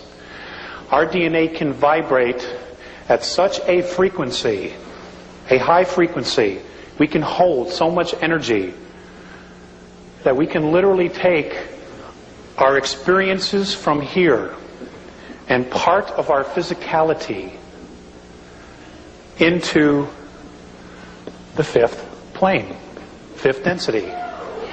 Now, when this happens, we radically will change what they know. Okay, this is why when people say, well, geez, Alex, why don't they just intervene? You know, there's more to that than you think, because when they come down here and they commingle with us, it not only changes our reality, it changes their reality. And a little piece of us goes back with them. Now, if most of you, let's just for example, we're from Andromeda. Okay? You all evolve, you all lift up, you all move into fifth density, and then you decide, I'm going home. And you're off. And we all march into Andromeda together. Their civilization, their reality will never be the same. And this is why many of the races, particularly the benevolents, are coming back, because they want a heads up. They want to know what to expect. They want to know who we are. Do you follow what I'm trying to say? Okay, now the negatives, they've got everything really nice where they live. You know, they got everything under control, and they have their caste systems. All right? They don't want us walking in there. Let's say some of you are from Orion. They don't want you going in there and wreaking havoc. Start teaching them about free will, about freedom. They don't want that. Okay, just because they're at another level doesn't mean they're that all evolved. There's still crap there too. Okay? And they have a vested interest in control systems, control factors. And they don't want anybody rocking the cart, especially a race that they consider to be beasts. You know, and what's really interesting is they created their own undoing. They really did. By tinkering and everything else. And all it would take would be one of you to go in there and change one of these systems. Just your frequency alone. So you truly are royalty. You know, you guys are just awesome. And the war is about that. The war that's coming is literally because there are benevolent races that want our experience. They want our DNA. They want our emotions. They want us to be teachers. Because many of the benevolent races have lost their passion. Folks, they've lost their passion. You know, for the Greys themselves, they thought that emotion was a weakness. So they literally bred it out. And now they're dying. Okay? They're dying, and they're totally stuck on technology. Their children, they're not having children anymore. Because there's no passion in the body. The spirit cannot attach to the physical form. And there are other races like this. There are other races, and I was told by Mornay that the Pleiadians in 982 years in our linear time would start showing genetic breakdown because of so much interbreeding within the one race. Okay? We offer a booster to that. Because we have their genetics, you know, as well as others, but we also have the passion. You know, the ability to hold passion, which is an awesome creative force. So there are some that really want us to be there, and there are some that are terrified of us being there. And that's really what it's about. The effects of what's going on here between now and 2013 are long-term. Apparently, almost 400 years into our future, there's tyranny. So what happens here is a major consequence because of who we are. And whatever we do here on third density, moving into fifth density, we will literally change 6, 7, 8, 9, 10, 11. It'll have a domino effect all the way up. Because apparently that's where we originally came from before we moved into physicality here. So we have to be responsible. There's a much bigger agenda here in picture. And I'm sure that there's even more that I don't know, that maybe another contactee in the future or somebody else has already said. You know, you have to be private investigators. You've got to be detectives. And I know that there's so much information out there and so much junk and there's so much great stuff out there. But you're literally going to have to weed it through yourselves. No one has all the answers. No one. There might be some that have more of the pieces of the puzzle. But the bottom line is, every single one of you in this room, even the people outside the room who aren't here sharing this, who have no clue, who still think ET is a joke, they have a piece of the puzzle. They just may not be able to bring their piece to the puzzle when we move into fifth density or plane.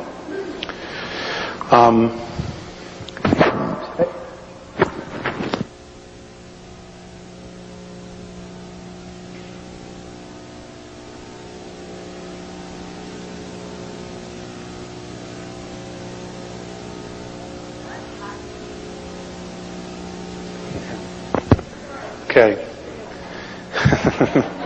What's going to happen in the next 10 years? I have no clue. Hey, that's a pretty good cop-out.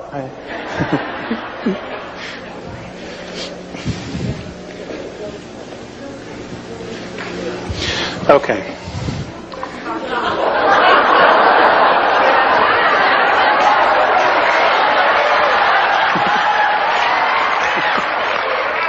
You're going to be busy. If it's in this pile. The reason I'm going through this is so I want to make sure I get it right.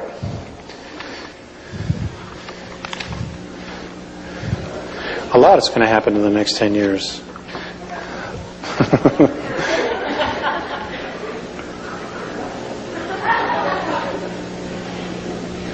I'm sorry, I needed a thicker folder.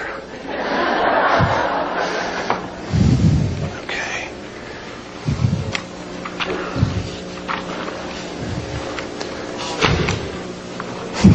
Anyway.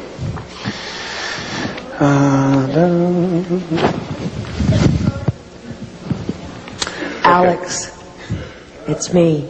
I thought it was God.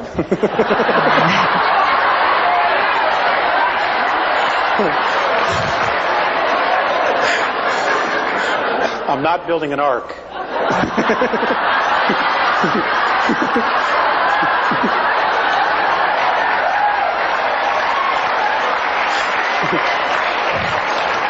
You can just forget it. All right. When is the collapse, the dimensional collapse, starting? Is it already starting? It's already started. With the sound and the color? Okay. It's already started. Thank you for leading me here. What you're going to start hearing about in the very near future are something called rods. And they will be something that will be videotaped. And what you will see are large streaks just shooting through the air that are etheric, but are being able to be captured on tape. And what you're seeing is literally fourth and fifth dimensional craft moving through space, not having the slightest clue that they're flying right through us. Okay? And that's because you're beginning to see the implosion. It's great stuff.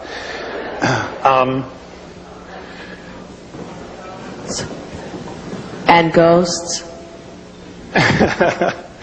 Yes, you will see more ghosts, more apparitions, because those that are stuck between third and fourth density will start being more and more visible as our frequency starts to raise and rise. A lot of them, unless they are healed, and I do not know how to do that, how to set them free from their self-imposed prisons, will be exiting, transitioning. Angels. Folks, be very careful about somebody who tells you they're an angel. For example, I've asked about the archangels. And the Andromedan perspective of that is that the archangel Michael was literally a fleet of craft that were called Mikael. That was the name of the fleet. And they used to patrol the northern hemisphere of the planet when Orion was here in full force. Gabriel was the name of another fleet of craft, and so on and so forth. It has been changed and created into something that will save you and rescue you, when in fact, that was not the original intent at all. Okay?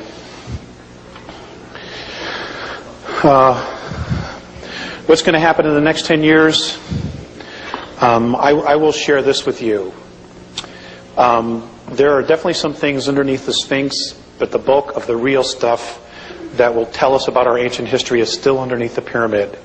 And there was a vault built 3 levels deep, and the pyramid was built over it.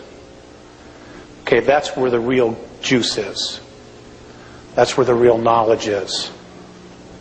The Sphinx will have some things, but it's a distraction. You know, these guys are real good at what they do, at diverting attention from reality, from truth. They're excellent at it. If they put that much energy into telling the truth, God, we'd all be out of here. You know?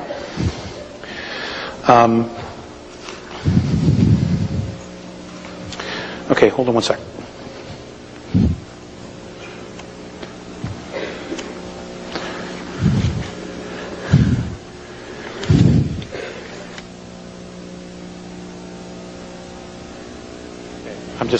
I don't have it somewhere. Okay, things that are going to happen in the next 10 years. Number one, we're going to truly find out who we are genetically. Information will be coming from all corners of the earth from contactees. There will be more and more contacts, and they will tell us about the 22 different races and more of our history. There will also be massive earth changes. They will start with a magnetic pole shift, which could happen anytime between now and the year 2001. Things have been sped up. We're already starting to see the magnetic poles shift as we see birds migrate in the wrong direction at the wrong times of year. The birds move along the Earth's magnetic grid lines. And I wanted to share something with you. I'm very fascinated with the Native Americans. And I love to collect feathers when I find them on my journeys and my vision quests. And I was given this on 3/19 of 94, and I just want to share this with you. It's primarily about the Native Americans and the original intent behind them wearing the feather. In the ancient way, your native red American races understood the nature of the birds. The birds are very sensitive to magnetic fields and microwave energy, as you call it. They will migrate along the Earth energy grids, and their wings, which are made up primarily of feathers, were to be watched as they were very sensitive. To watch and follow the birds is to know which way the Earth's magnetic flows are moving. They would also, the Native American races, camp off these magnetic flows because the radiation would become harmful in time. The feathers are very sensitive to energy fields and magnetic fields. They are, in fact, an antenna. The feather would attract telepathic communication with all the tribe. As the chief would think or quietly discuss plans, the rest of the tribe would, in the ancient days, receive the message with few or no words. Isn't that cool? Asked my wife if I should wear a feather in my hair. She says, nah.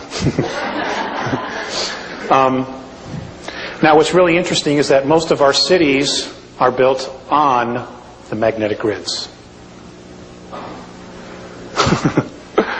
when, there's a lot of folks sick in the inner city. There's a lot of turmoil in the inner cities. Okay? Because we're not in balance. And of course we persecuted the Indians because their knowledge was different than ours. Okay. The quiet science of archaeology has and will discover more and more of our ancient history, including extraterrestrial civilizations.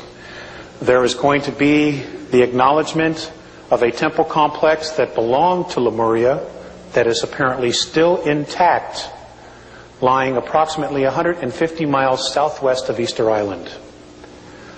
I'm told it's huge. I've also been told the Russians already know it's there. They have photographed it and explored it in mini submarines.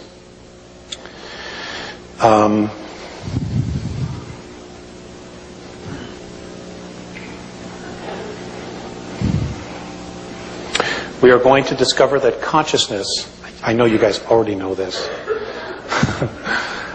but for those who aren't here, we are going to discover that consciousness is not in the brain, but is located in its entirety in the energy field and or aura. And that energy field is the 4 to 14 ounces the body loses at the moment of death. Okay, I know you guys know that. Let's see. UFOs. Okay, apparently there have been discussions amongst benevolent councils, and I will only speak for the Andromeda Council because that's what Morane has told me, that they have told all of the negative extraterrestrials in and or on our planet and on the moon to be out of here no later than August 12th, the year 2003. I've also been told that there's a very high probability that we could wake up some morning in that area of time and our moon will not be here. That is because it is the first stage of defense. And they will literally hit it with a tractor beam and pull it away from us if they're going to do battle. Because if they were to attack it to get in here for whatever reason and it were to explode, everything would be for naught. Now when I first talked about this, there were some people that were very upset. Well, geez, what about the ocean and the waves and my moon cycle and all this other stuff?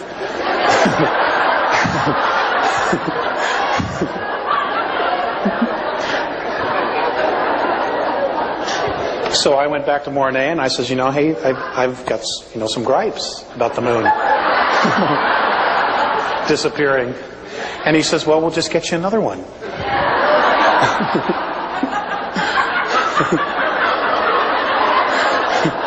And I says, you'll make sure it won't be hollow, right? He says, yes.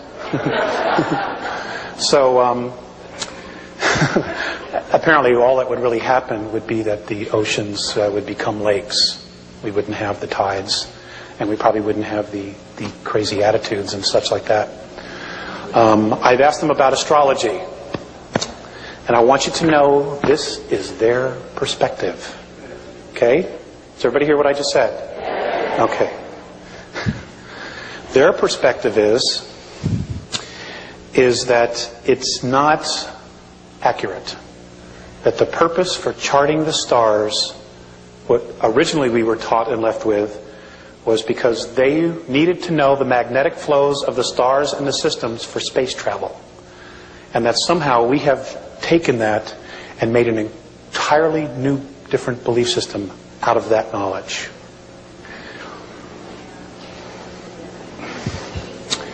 You knew that. Maybe I should sit out here.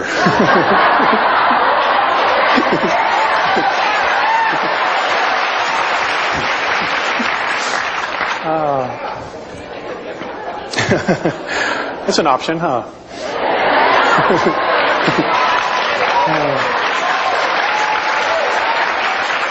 But you guys are so far from Colorado.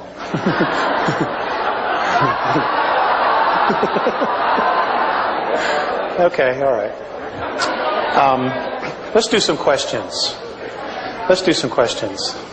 Yes. Alex, why are the Andromedans and the council, which I thought was intriguing, the council that met, why did they decide to give the ultimatum to all the ETs that are in the Earth and on the Earth and above the Earth at a specific time? And I think it's also of interest that some of the council rebelled and didn't want to send anything into here. So why? Okay, Alex, why? What's going to happen when everything's turned off? No, I have a good memory, Alex. And then number two, I forgot number two. Great memory. Well, let me answer the first one. Some memory. Okay. Let me answer the first one. Let me answer the first one. Okay. Apparently, the reason why they want to help and so many others want to help is because in your genetics you have a frequency that is attached to different races. Okay? I have a frequency that is attached to Andromeda. And what happens is, they as a race, just because I may move into another space in time or holograph, there is a part of me that is still attached to them. Okay? And there is a degree of non-evolution because of the law of consistency, we all don't move together. At some point, whenever that is, our entire universe, including all of the dimensions or planes, will implode and we will all go home to the source. Okay? This is one of the reasons why. The other reason, of course, is what I stated earlier, is because of our genetics. They want us to help them. We have something they need as well. Now, apparently when they first met to discuss our solar system, which is in a particular sector, which is along a trade route, which moves into the Andromeda Galaxy and others galaxies. There were approximately 72 of the 133 originally that met. Of the 72, just more than half agreed to look into it and to help us. The other planetary races didn't want to help us, and this was their reason why. They don't respect their home, they don't respect themselves, and they don't respect each other. What is their value?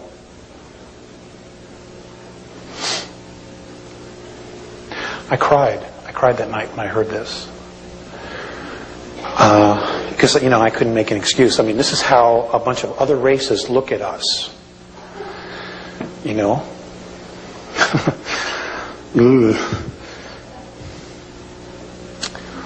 Fortunately, a majority had agreed to help because of the consequences long term. And basically that's why they're here. That's one of the reasons why they're here. Also, in our future, 400 years into our linear future, there is tyranny in our galaxy. And somehow we are directly connected to that event or events. So in one way, they're really looking out for their own best interests by making sure that something is cleaned up here, that something comes into balance. And they know that as long as the other ETs that are here, the extraterrestrial races that are here, and are manipulating, he won't move. So they have to be removed. And I asked, would you do it by force? And he said, we would have to. And what they would do is they would enter the poles and then flush everybody out to the surface. So folks, when you see a reptilian crossing the highway, don't run over them, just get out of the way. Okay? I mean, it could get really, really weird here in the next 6-8 years. I mean, you can only hide a truth for so long, and then it just screams out. And they're already trying to prepare you for this stuff. I have a lot of friends telling me about a TV show called Dark Skies. Where they're literally telling you, but they're doing it in a way that you think it's just, television. And I don't watch TV. We don't watch TV, so I miss a lot of good stuff. But, I always hear about it. And I think that was it. So now we can go to the questions. What? Okay, ma'am. Yes, hello. And what I want to tell you and ask you as a consequence is, are you familiar with a book called The Greatest Story Never Told by Lana Cantrell? It's a book about 1,000 pages, and she describes in her research that we did used to have a green skin and we were copper-based, and she also described all these color changes that we went through based on her research. Now this book is literally small print, 1,000 pages, and I'm not through with it. But she also said the problems, describes the physiological problems that we have because of the lack of zinc, copper, and what the iron is doing to us, and what it did to us, because our physiology changed, our mentality and who we were narrowed totally. So you... What's the question? Confirm to me this. Okay. And my question is, did they tell you anything that we could do for ourselves to help ourselves to go back? That's one part. The other thing is the genetics, the DNA. We apparently used to have multi-strand DNA. Do you know anything about it? And do we need it in our evolution? The third part is, did we used to have a whole brain that wasn't divided, and do you know anything about that? Okay, thank you very much. I do not know about the whole brain part. As far as the book, I've heard of it. I've had other people approach me, but I understand it's out of print. And I understand that Miss Cantrell does not return letters or anything. She's just basically in hiding for whatever her reasons are. As far as the DNA, I have been told that those of us who are holding a higher frequency are literally creating a third strand. Most of the children coming in since 1982 already have a third strand. So this is just nature's way, this is the isness's way of just fixing things, as long as we're open to it. Okay. Okay, the question was, how can we help ourselves? I have asked that, and Mornay, all he has said is the information and wisdom already exists on your planet.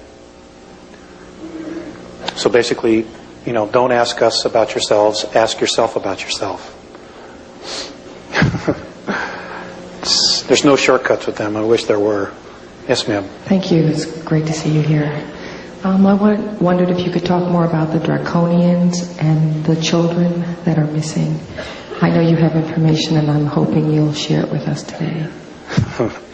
This is the one subject I don't like to talk about.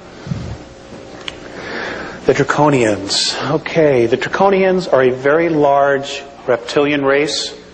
They're known as the Dracs. There is a royal line of the Draconian reptilian race, and they're called the Seekar. They range anywhere from 14, 15 to 22 feet tall. They can weigh up to 1,800 pounds. They do have winged appendages, and they are awesome, awesome beings. They're extremely clairvoyant, they're extremely clever, and they can also be extremely sinister. They apparently were brought to our time and space, our universe, in full physicality. Somebody brought them here and dumped them here. I don't know, and the Andromedans still don't know. But they were brought here in physicality, and they were taken to Alpha Draconis and stars nearby because it gave them the greatest chance of survival. So they were kicked out of some other place. Anyway, they are definitely a major factor to be reckoned with. They, for the most part, are service to self. They do not care for the human race because when they were dumped here, they were told that this was theirs to command. So whoever did this really screwed up. And they still have this mindset. They were one of the first to chart our solar system. In fact, they were the first of the ET races to actually put their flag on it and say it's theirs. Apparently, some of them still have the attitude that everything on it, in it, still belongs to them. And I understand that some of them have been coming back, and more will be coming back. It's going to get real interesting, folks. I can't begin to tell you how interesting it's going to get. They apparently they have had space travel for 3 billion years. They are a remarkable race. They really are. But they have an attitude. And a lot of human races in our galaxy and outside our galaxy have had problems with them. And I don't want to say that all of them are like that, but that's really all that I've heard from the Andromedans. They've had major problems, as all the other races have. They are definitely reptilian. They look like velociraptors, except they're like 22 feet. And they're smart, they're intelligent, they can build. They're just very, very different from us. They apparently attacked Lyra, or came across human colonies in Lyra. Now, the human race was not created in Lyra. Okay? It was brought there to survive. And again, from what the Andromedans have told me, for some reason, once they go back approximately 427 million years, they just don't know what else is there. For some reason, there's no history beyond that, even though the physicality is there. So I don't know if it's being blocked from a higher level or what. They don't even know. The Draconians were flying through there. They came across these human colonies who were agricultural in nature. Basically, because of their talents of horticulture and plant science, they were literally making the planets greater and better. Little gardens. When the Draconians flew by and they saw this incredible wealth of food, they basically wanted to control it. And apparently there was a misunderstanding between the lion races then, who were human, and the reptilian race, because the Lyrians wanted to know more about the Draconians and the reptilian race before they gave them what they wanted. And apparently the Draconians misunderstood it and literally went back and then attacked the planets and killed a lot of people. Blew up 3 planets. And the Lyrians were literally forced to migrate and scatter into different parts of our galaxy. So it did in a way facilitate colonization. And I wrestle with whether the Draconians were planted here specifically to force us to evolve, or if there's some other agenda here. I simply don't know that. But that's basically what I know. I do know that not only them, but other reptilian races that are descended from them. Also, the Draconians, the reptilian races, are master geneticists. And I'm told that most of the dinosaurs and many other life forms that were on Earth were brought here then. Also on Mars. Apparently Mars was very much like the Earth at one time. And they came to Mars first. That's literally where our human form was created, by the way. Was on Mars. That's where the primate and the human genes were brought together. Was on Mars. And then we were brought here to work as slaves in the mines. Okay? So we're still working for a paycheck. And they enjoy human flesh, and they enjoy children mostly for 2 reasons. One, they don't have the pollutants, the caffeine, the nicotine, and things of that, all the processed foods that the adults have. And 2, when they're put into a state of fear, their energy field and their adrenaline just explodes, and they get a rush from it.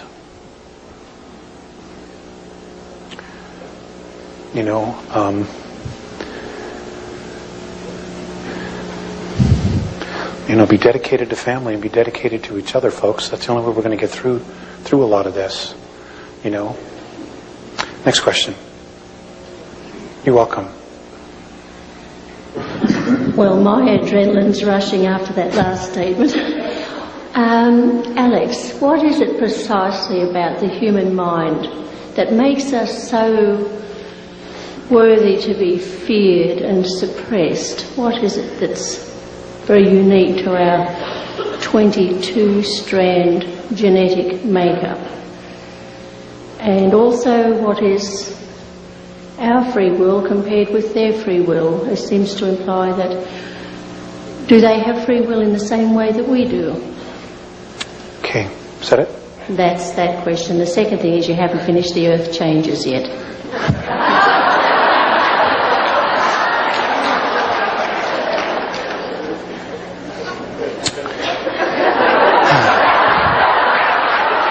Thank you for busting me. I appreciate it. Okay. As far as our mind, I don't really know that it's so much the mind as it is our extremes of emotions, our essence. They've always stressed not so much what's in the mind, even though that's important to be able to control the creative force of emotions. It's more so the emotions. Because we are able to contain all of that inside physical form, that's what they're most attracted to. Because they want that, because the races have lost, I've said this before, some of their passion, and they are becoming more and more dependent on technology. And here we are steeping ourselves deeper and deeper into physicality, when in fact we have the ability to just leave all this behind. So we are not correctly using our power as a race. In fact, we're wasting it. And they're more attracted to that. And I'll do the earth changes after we've gone through a lot more questions. Okay? Next. Thank you for your patience. We're not supposed to put many questions. I have more, but just one. I pick up just the most important for me. It's about implants, and if you know specifically about the neutral implant by Cryon. About what? Cryon, the neutral implant. Do you know something? I know absolutely nothing about that. Okay. I'm sorry, but I do know a little bit about implants, and getting back, this will work together. As far as our free will compared to other races' free will, they're really one and the same. It's just that we don't realize the power of our free will. We don't totally realize the sovereignty that our free will gives us. And that is why they are manipulating us through belief systems to try to get us to relinquish our free will by using our free will to say, okay, yes, you can come down and control us. Because then it's a choice. Okay? As far as the implants, what I do know is that there are a lot of races that have been abducting people and putting implants in them, and it is a sign or a seal of ownership. Okay? They feel that they own you. Now, the Greys have done this a lot because the United States government gave them permission to do it. We were sold out, basically. That's what I know. I do know that many of the implants can be neutralized using a very strong ultraviolet light.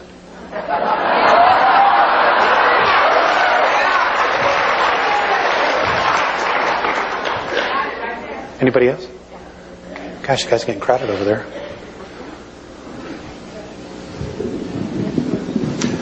I'm sure I speak for all of us. She mentioned earlier that this was a treat for you. It's very much a treat for us as well.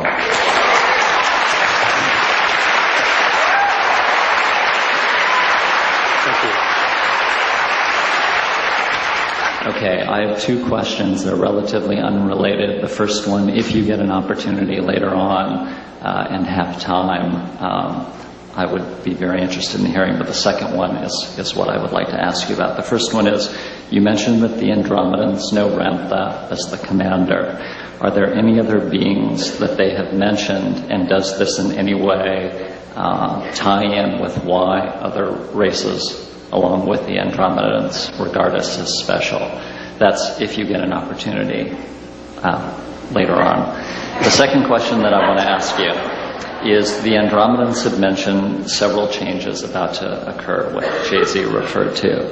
Sovereignty is a major concern for many of us. Many of these changes are going to represent financial opportunities as they unfold. I know that dates and specific levels or prices are mutable and subject to change, but have they given you any signposts or preliminary events to watch out for that indicate that change is imminent or about to happen?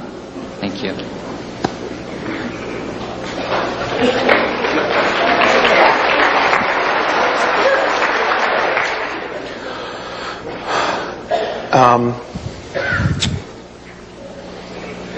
The earthquakes are changes, are signs. The volcanoes are signs. When you start to see large groups of people resigning from world government, that will be your biggest sign that shit's about to hit the fan. Okay? Many of our world leaders have been promised underground facilities, and some even on the moon. And folks, there are bases on the moon that were built by the United States, Russians, and the British, using British money. And I would suggest to you very, very strongly, you keep an eye on Charles, Prince Charles. Okay? Just watch. No, just watch. Then don't. Next question, please. Next question, please. When you spoke about the transition between going from fourth density to fifth density, how are we going to know that we made that transition? Okay, that's an easy question. Okay, we live in a color spectrum of 72 frequencies, or 72 colors. When you get to fifth density, there are 223 different frequencies and colors. You will see colors you have never ever seen before, and it'll be just like that. And you know you will be there. Okay? Yes, sir. I mean, when McDonald's has purple arches, then you'll know.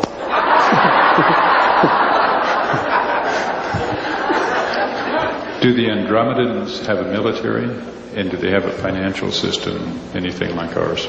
Okay, great question. No, they have no financial system. Everything that they create technologically is used for the advancement of their race. It is for educational purposes only. But it can be used in defense. No, they do not have an army or a military per se. They are scientists. What they do is they send their children to school from anywhere from 150 to 200 years. This is our time. Well, you know, they live 1,000 years, 1,500, 2,000 years. And what they do is they teach their students all of the arts and sciences. They are literally PhDs or masters in everything. Then at that point, they have the choice as to what it is they want to do. And they can change their minds in a heartbeat and do something else. So they are given all the tools. Everything is for education. Nothing is for distraction. Okay, they would never conceive of creating television as a distraction.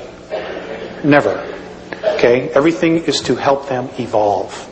And their science and their technology can be used in defensive purposes. Mostly the holographic stuff. Yes, sir.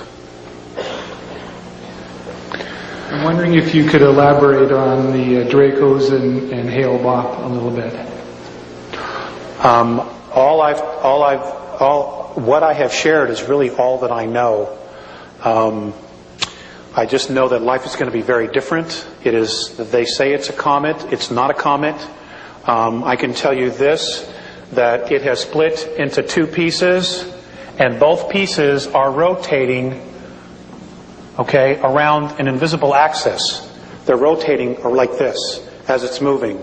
And something that a friend told me that she heard on Art Bell, and I have not confirmed this, okay, so this is still rumor, but apparently an astronomer was on Art Bell, and he called and said that the they have seen a large craft that is now flying alongside Hale-Bopp that's larger than the Earth.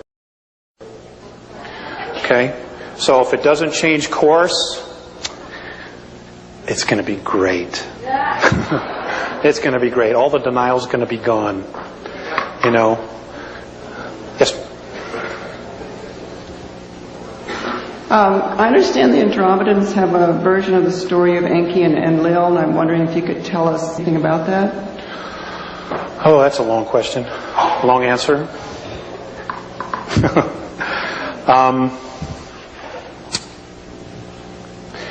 Actually, my understanding is that the two brothers have really warred with each other over a lot of other issues. We just happen to be one of them. I do know that Enki, what they've told me is that Enki was betrayed and killed, and that his body is literally buried in the face that's on Mars. Now, whether he's reincarnated or not, again, I don't know. But that's all I know. Basically, what we have to deal with now is Enlil. But fortunately, you know, truth is starting to come out about all that, and people are waking up and you know, realizing and seeing the contradictions in the Old Testament and even some of the contradictions in the New Testament, and they're starting to question, which is a very, very good sign. You know, Phaseus once said to me, "It is not so important what you believe, but as to why you believe it. And whatever your belief is, make sure that it is worth the depth of your commitment to it." And, you know, I think what we've done as a race is we've accepted a lot of things just on face value without truly investigating it or trying to feel it inside of us. And it's gotten us into a lot of trouble. For example, the Inquisition. You know, the Inquisition was really an attack against women. That's really what it was about the sacredness, the Wicca of women, and the science that they held, the spirituality that they held. That's really what it was about. A lot of men got killed because they were supportive of the goddess worship. You know, and that was a huge travesty on the human race. Just one of many. Next question. This scenario that you're laying out before us exists on this reality, on this parallel reality, or this timeline. What if the Andromedans say about parallel realities where this scenario doesn't happen?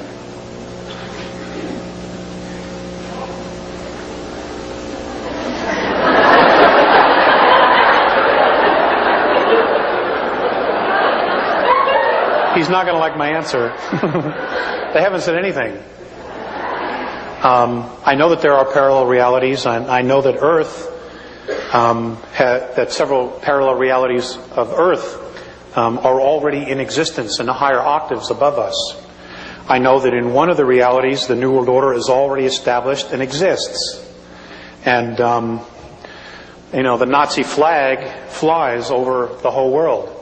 I want you to know that as third density begins to implode, that all of those realities will be moving and merging into the one. Okay? Because the reality of which those two were created is the one we're on. And all the other ones will be returning to source. Now, they've said that the New World Order will come into reality here, but for a short time. As we keep moving. As long as we stick together, as long as we help one another, as long as we have mutual respect for each other, we will not slow down our process as we move up, you know, into the higher dimension, or just to a higher consciousness of world unity of our free will, not being forced at the point of a gun to do it, or not having to relinquish your rights. You know, I mean, here in the United States, you know, a lot of people are worried about the Russians. They're worried about the Hong Kong police and the New World Order. Let me tell you something, folks. You're losing your country in the courtroom every day. It's in the courtroom. Corrupt judges and institutionalized corruption. And I'll tell you what, if you allow, this is my own little political statement, if you allow the Congress and the President to take away the Second Amendment, you will lose all your other rights. I don't believe in toting a gun, carrying a gun, and killing anybody. All right? But the Founding Fathers knew about corruption, and they knew about tyranny. And the reason the Second Amendment is there is to protect all the other rights. And until we consciously make the shift and change everybody else's perspective, I'm afraid, from my perspective, it's a necessary evil. But that's my perspective. Okay? I mean, America, you have done so much in such a short amount of time. But you have to understand that when you're a draconian or Orion belief system, there is no such thing as free will, as self-rule in their control. And the reason we've been able to get away with it for so long is because, when you look at where we are to the center of the galaxy, we're in the boonies. We're way out here. And they're just now starting to come around, and they realize that the magnetics of the planet, the consciousness of the planet, is starting to change. So this is what has attracted a lot of the races to us now. It was also the blasting of nuclear weapons. Nuclear weapons not only affect third density, but they affect fourth and fifth. It sends a shock wave through it. Okay? And we were totally irresponsible. We didn't know. We didn't know what we were doing. And that's why a lot of the races started to show up. I mean, they'd been here sooner, but that's when they really started to come in mass. Like, what the hell's going on down there? Next question. Again, I've only got pieces of the puzzle. I've had a contact a number of years ago, and I know a lot of other people here have, and it was both very powerful and loving, and yet there was also some fear with that. Many of us are now thinking about how can we make contact that feels safe, evolving, loving. Mm-hmm. Can you speak to that? I'm asked this a lot, and all I can suggest to you is this. You can literally be and create anything you want. If you want contact, then what I would suggest you do, and this is really the only suggestion I have, is you create the space for it. Now, if you're very comfortable going into the woods, going on a walk and sitting on a rock someplace where you're totally isolated and you're there and you call them down and that works for you, that's fine. Okay, if you want them to come visit you at your home and you set up a specific time and you make tea and you wait for them to come, that's another thing you can do. It's entirely up to you. Okay, but create the space. Show the intent to do it and be in integrity with it. In other words, for that hour or 2 hours that you decide to create the space, do it all the time. Make it always 2 hours. Make it always 2.5 hours. Do it once every 2 weeks. Whatever you want. Whatever ritual you want to make it in order to create the space, then that's what you do. Okay? That's the only suggestion I have for you, wherever you went. Okay, next, please. On your tapes, you talk about how if we have 10% consensus on the planet, it'll be enough to move us through the transition. And you also give an exercise that they taught you about seeing yourself inside out. Yeah. And I'm interested in more information about both of those. And in this talk tonight, you've spoken about transfers, and I'm not sure what those are. Thank you for being here. Thank you. Transfers? When you first started speaking,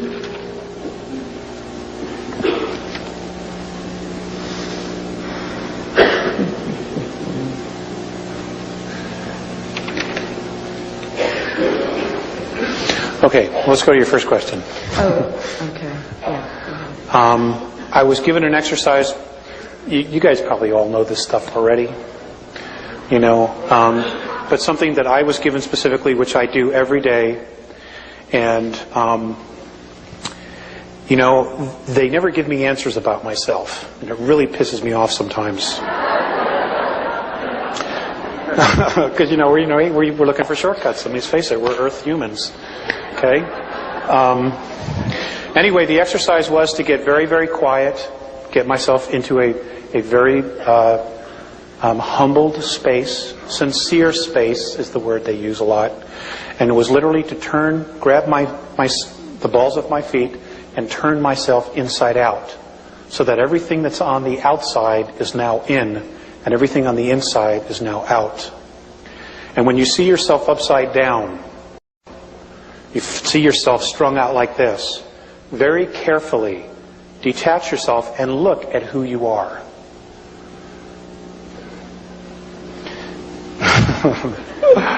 Don't get scared. Just work with it. Okay? I mean, that's really the only exercise they've given me. I've had to develop my own things, and I'm still working with those.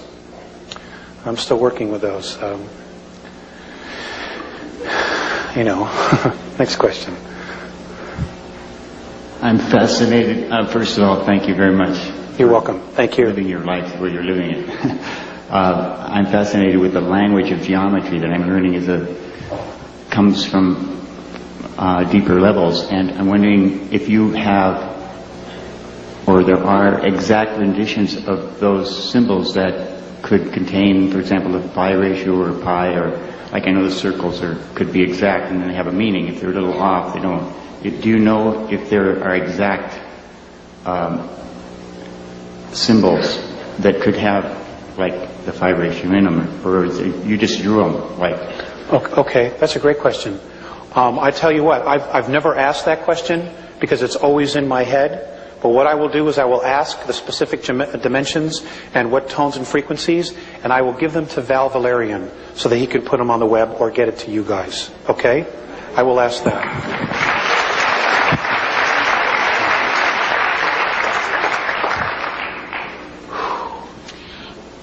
You've referred to the Andromeda educational system and their feeling about raising the children and putting the energy toward education.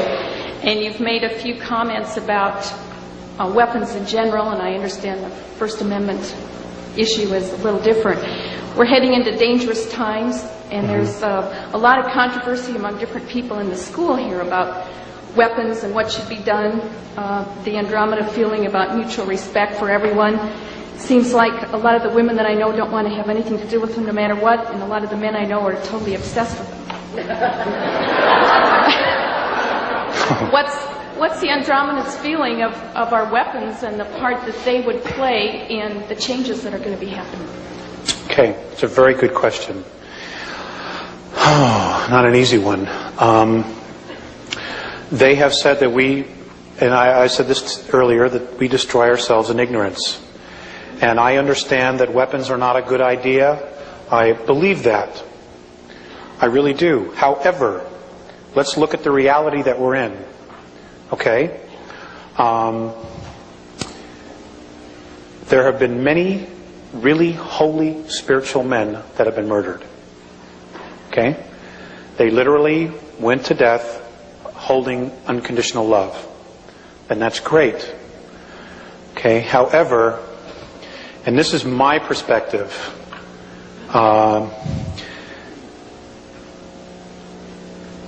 if somebody is coming in my front door to harm my family, I'm taking him out. And I'll make no bones about it. But they would have to be coming after my family. The Andromedans, they're not happy with our society, with any of it. But they realize we cannot defend ourselves. That's why and other groups are contemplating intervention, because we can't defend ourselves. And we do have a serious threat. And you can hold the space of love. I truly believe you can hold the space of love, but at the same time, you can hold the space of sovereignty and defiance of tyranny. What good is total unconditional love when it's being total oppressed? if we take that attitude, then don't we then create a situation where we have to come back and do it from the other side? Don't we just get right back involved in the whole cause and effect? Well, it could be very possible. It could very well be possible. I really don't have an answer for that. You know, like I said, I've got my stuff and I'm working it out.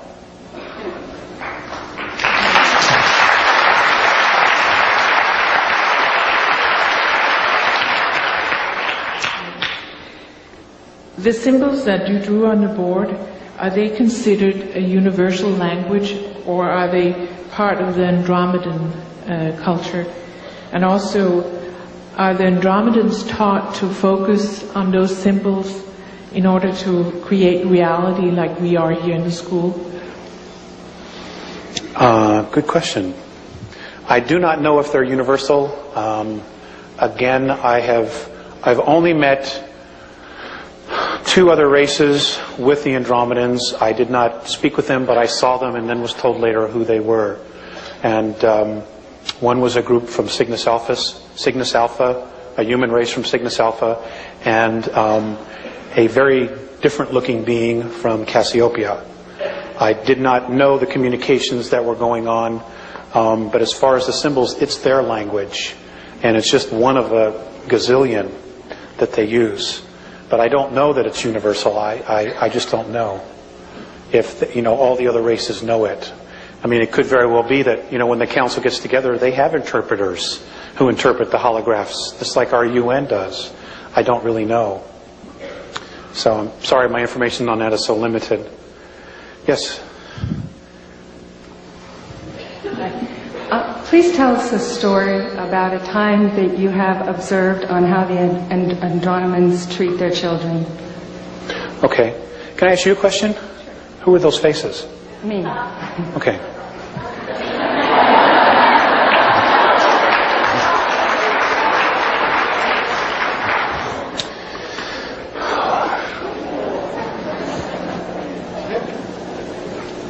They treat their children like adults. I understand that they birth in water. The gestation period is 8 months. The children come out and they have full cognizant memory of who they were the life before. So there is a continuous evolution, life after life after life. Now, during the period between incarnations, and I don't know if this happens for all the beings on 5th density or not, the oldest and the wisest, who have the most experience, teach the youngest. So it's not where they withhold anything. In fact, the children, this is the law of consistency, the children know everything their parents know and even more. And there's no attitude with the parents. This is something they want because their pride is in their race. And I wish we had the same philosophy. God, we dumb them down with cartoons and stuff like that.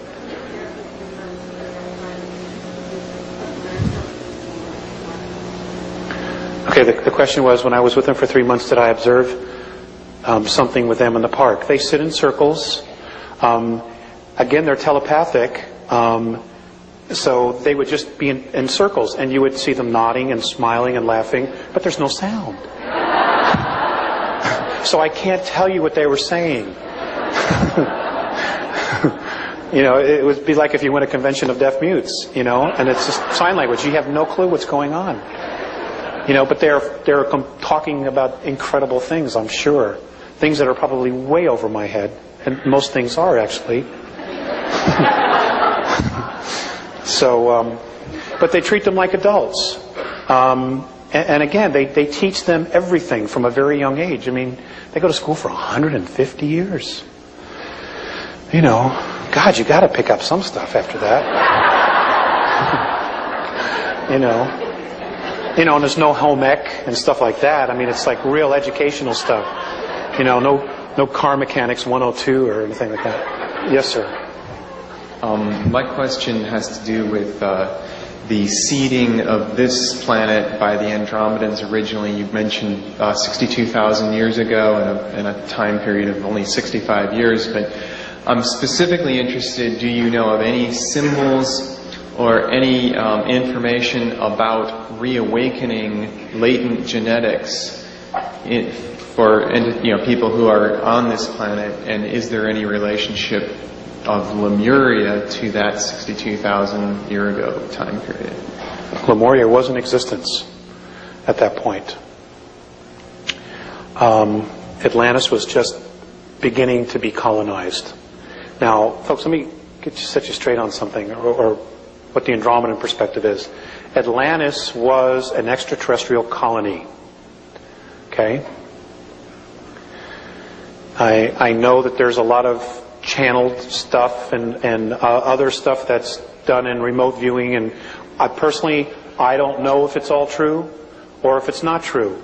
But the Andromedan perspective is that Atlantis was an extraterrestrial colony, specifically. Lemuria was also. However, there were some of us Terrans there.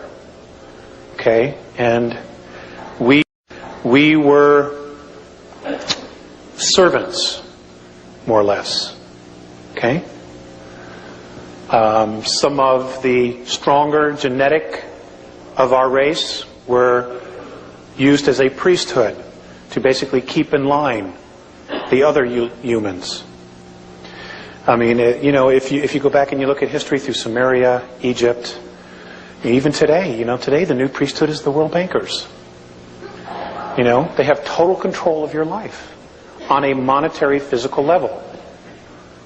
It's hard to do anything on this planet without money. And they're the new priesthood. As far as latent DNA and latent memories, I have been told, and I for some reason, I don't know why, I can't find my specific dates. But there will be a point where as the frequency increases, that we will start to remember things. Children today are already remembering things. There are children today who can just speak all these different languages, and that are not Earth languages. Some of them are extinct languages from Earth that some of these children just know, and it's the latent memory in the DNA that is coming out. And more of this will be occurring. I know that there are children today. I know of a woman who's contacted me who lives in Tennessee. She has a child who came to her one day and says, Mom, if I were to reverse engineer a nuclear bomb and explode it, it would draw all the radiation out of here. This kid's 6 years old.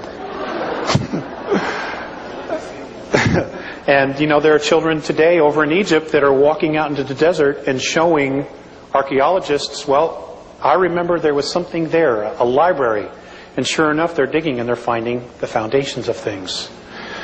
And our government probably does know because of its satellite technology, but there's no way a 10, 11, 12-year-old kid should know that stuff because it's all being suppressed.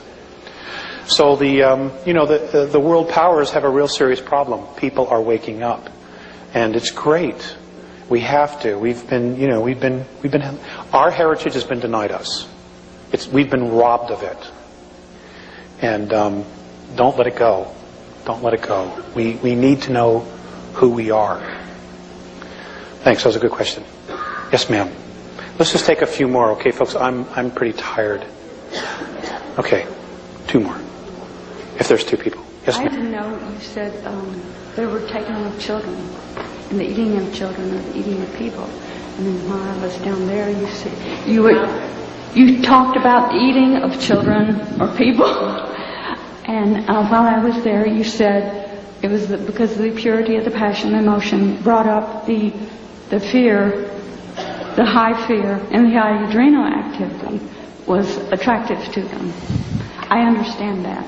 But an advanced technology would seem to me would be able to clone their food or clone. We can make adrenaline supplements or different things. Okay. Now, I want you to look at this idea. When is anything that's a clone as good as the original?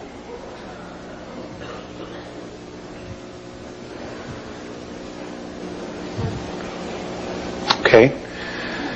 What you fail to realize is, yeah, they can create clones, and they have human clones, but you cannot put soul in it. Okay? You may grow an organic processor in the brain to get them to act and do everything, but there's no soul attached to it. And as long as there's no soul, you don't have true emotion. True emotion? Well, your adrenaline rush. Okay, if I were to go over and do something to you and scare the hell out of you, okay, you would have a very serious emotional rush. Okay? They're addicted to the peaking of that emotional rush. It's like a narcotic to them because they don't have it. That's why they're so interested in us. They're numb. They're numb. Their physicalities are numb. They're all in their head. They're in self-imposed loneliness. Okay? Yes? I'm sorry?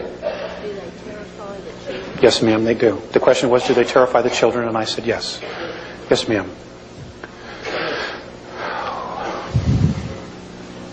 Thank you for coming. You're welcome. Thanks for having me. Do you have any information that you can give us that would shed light on the mystery of gravity on this plane?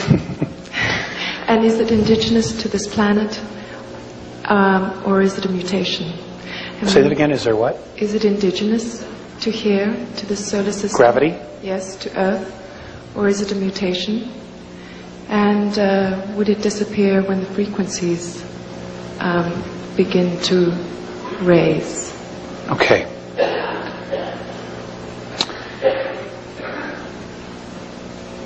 The Andromedan perspective regarding gravity is that it is created by radiation from the sun and our planet.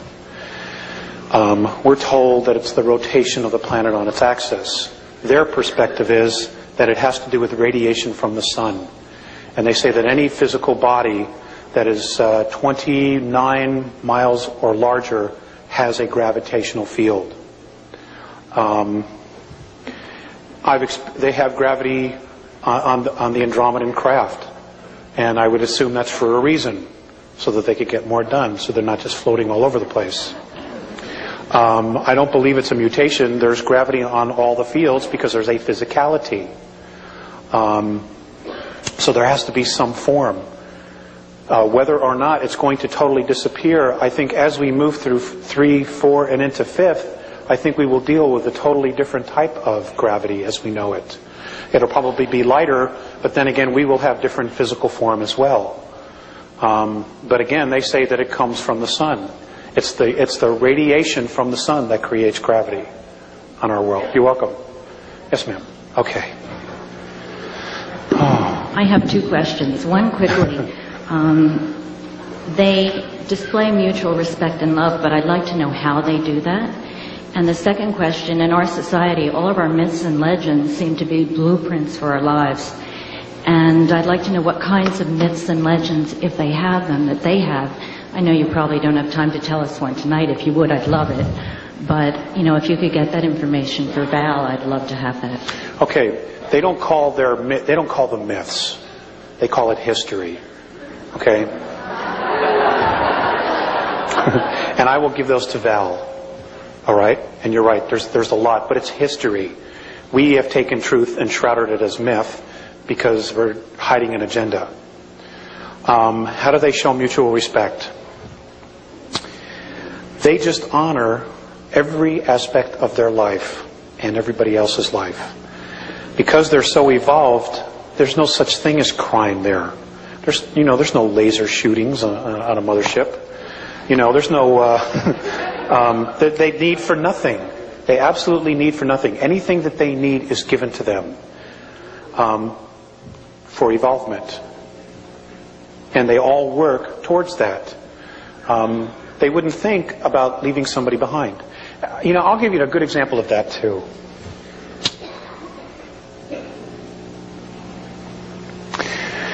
There was a ship, an extraterrestrial craft that was apparently shut down in 1985. I believe it was 1985. And it was a human being from Talseti who literally got too close, and he was shot down. I understand that our military was able to take him, took him underground somewhere in Arizona, put him on a car, a train, took him underground to North Dakota, where they started doing some really horrific things. Morine told me that a Tau Ceti fleet wanted to come in and invade our planet, particularly North Dakota, to get this guy back. Okay? And it was literally the Andromedans and the Pleiadians, a benevolent group of Pleiadians, that stepped in and said, whoa, no, not yet. It's not the time. That's mutual respect. It's not leaving POWs in Vietnam because you owe this, because you promised the government $3 billion. It's not leaving men in North Korea because you lied, because you're dealing drugs. You don't want everybody else to know. That's not mutual respect. They would never, ever think to do something like that. And those are things. Those are characteristics we need to look at. Because there are many in this room that probably know about that. I mean, there are right now, as we are standing here right today, there are 117 men still left in SPOWs, but they're not in Vietnam. Okay, they're being held in northern Laos. There are also 3 men that are still alive from the Korean War, still being held in North Korea. And our government knows. And they know. A lot of the POWs were used for scientific experiments. We did it to some of their guys. Using drugs, LSD, we blew their minds. And they've done some pretty horrific things to our people. These are all real character issues, and it's one thing to hear about it in the news or to listen to Joyce Riley talk about the Gulf War syndrome and how our guys have been betrayed. It's one thing to sit in your living room and say, oh my God, that's terrible. What you don't understand is that we are very carefully being watched by some incredible races, both good and bad. And they are watching us and our characteristics, what we will do, what we will not do. They are measuring our honor and intent. Okay? It's not just about us anymore. It's about everything. And I know you're probably being taught that. So when you hear stuff like this, please don't go into your little box. Okay? Those people had families. They had children just like you do now.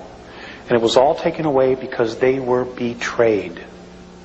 And betrayal is a major issue that we're all going to have to deal with when the truth finally does come screaming out. Okay? We have been betrayed. And we're going to have to come together and find a way to totally forgive that so that we can move on. But in forgiving it, it's important not to allow it to happen again. To be more diligent. To be more vigilant.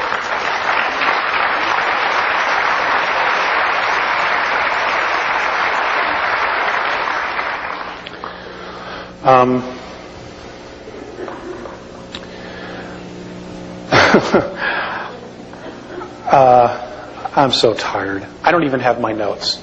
Okay, it's on the internet. All right, the Earth Changes is on the internet. Most of you already know. Okay, you're looking for dates, specific dates, what time, so on and so forth. That's not important. It is definitely coming, but it's all a probability as to when. All right? But there are more people negatively polarized on the planet that it's almost a sure thing that it's going to happen at this point. The internet is a leading edge research group. I'm sorry? Yeah, he's free to do whatever he wants. None of this has a copyright. None of the tapes, the newsletters, nothing. It's not mine. I don't own it. I'm just here to deliver it. So you can do whatever you want with it. Just don't change the intent. Okay? Just don't change the intent. Alex, we have some of your newsletters that you sent, and I'm going to have them in the bookstore for people. There's not enough for everybody, but there's quite a few for those of you who are interested. We'll also post the address for that newsletter for everybody, so if they want to get those kinds of specific dates, they'll be available to them. Yeah, that's a good idea. It is behind the one we see. Here, I'll show you what I mean. Okay, this is the sun. This is Earth and her moon. The second one is smaller, it is behind it. If you're standing on Mars, you see it. Okay? You see it. As it turns, now the reason it was done, the reason our planet was moved is because the planet, the surface could not handle the radiation of two suns after the last war that was here. So they had to do something about moving it. Now, when I asked, well, who moved this? The response I got from RNA, and this is the only answer I got, was that this is something the Pleiadians had to answer. So I don't know if there's an agreement for them to bring this information out, or if they were responsible for it. I don't know. Okay? But apparently there is some evidence coming to light that they clearly suspect that there are two. Okay? Let's see. Hold on. I want to end this with. I want to read something, and I want to thank the gentleman in the back for bringing this up. I have a very deep respect for the Native Americans, and I just think that they're great. They have really tried to hold on to their integrity through it all. They themselves, which I witnessed at the Star Visions conference, still have major prejudices with the white race, and whether they're justified or not, what happens to us happens to them. So we all need to drop it, and we need to come to the table. We need to bring all the wisdom to the table so that we can figure out together how we're going to deal with the situations that are coming. There are still some Native Americans that choose to withhold information regarding the star nations, the star races. That's okay, that's fine. What I can tell you is that there will be others coming up behind them and making sure that humanity gets the information. Because we have to know the truth. It's the only way we can make the right decisions. You cannot make the correct decision with only half the truth. It's still the wrong decision. Or it could still backfire because we don't know all the pieces of the puzzle. You know? And from what little I do know, it appears that all of you are truly blessed to be able to come to a school like this and get the information that you need so that you can go out and teach others. And folks, I want to stress this again. It is imperative that you take the knowledge that you have, that you've been given, and you teach others. We are running out of time. All right? We can really turn this around, but we have to do it right away, and you have to be committed to it. I can't stress this enough. Time is so short as we know it. And, I don't think it's fair that 2/3 of the planet are not going to make it because they have not been told the truth. It just isn't fair. But, I didn't make up this game, or maybe I did, part of it. But if I did, then I'm an idiot, because it isn't working. Okay? It isn't fair. There are a lot of good people on the planet who are real simple people. And, they're just not being told the truth. Now, they may not want to believe it, but that's okay. At least you put it out there, and they made a choice. But unless it's put out there, they won't know that there's a choice. Okay, and that's all you can do. You're not really responsible for anybody else but yourself. Okay, I'm going to read this. O Great Spirit, whose breath gives life to all the world, hear me. I am small and weak. I need your strength and your wisdom. Let me walk in beauty and make my eyes ever behold the red and purple sunset. Make my hands respect the things that you have made and taught my people. Make me wise so that I might understand the things you have taught my people. Let me learn the lessons you have hidden in every leaf and every rock. I see strength not to be greater than my brother, but to fight my greatest enemy, myself.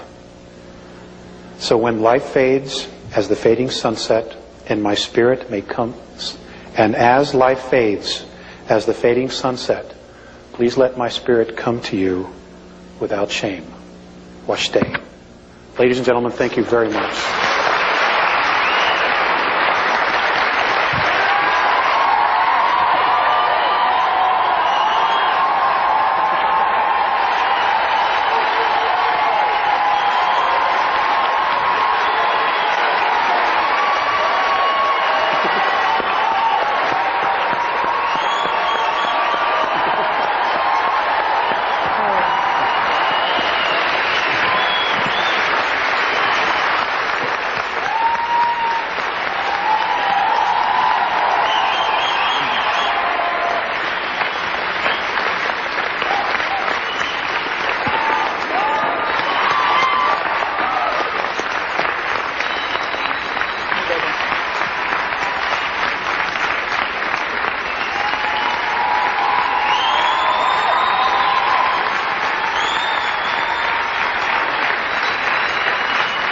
Now, didn't you guys think that was worth listening to? There's a lot he didn't tell you. We'll get him next time. Thank you.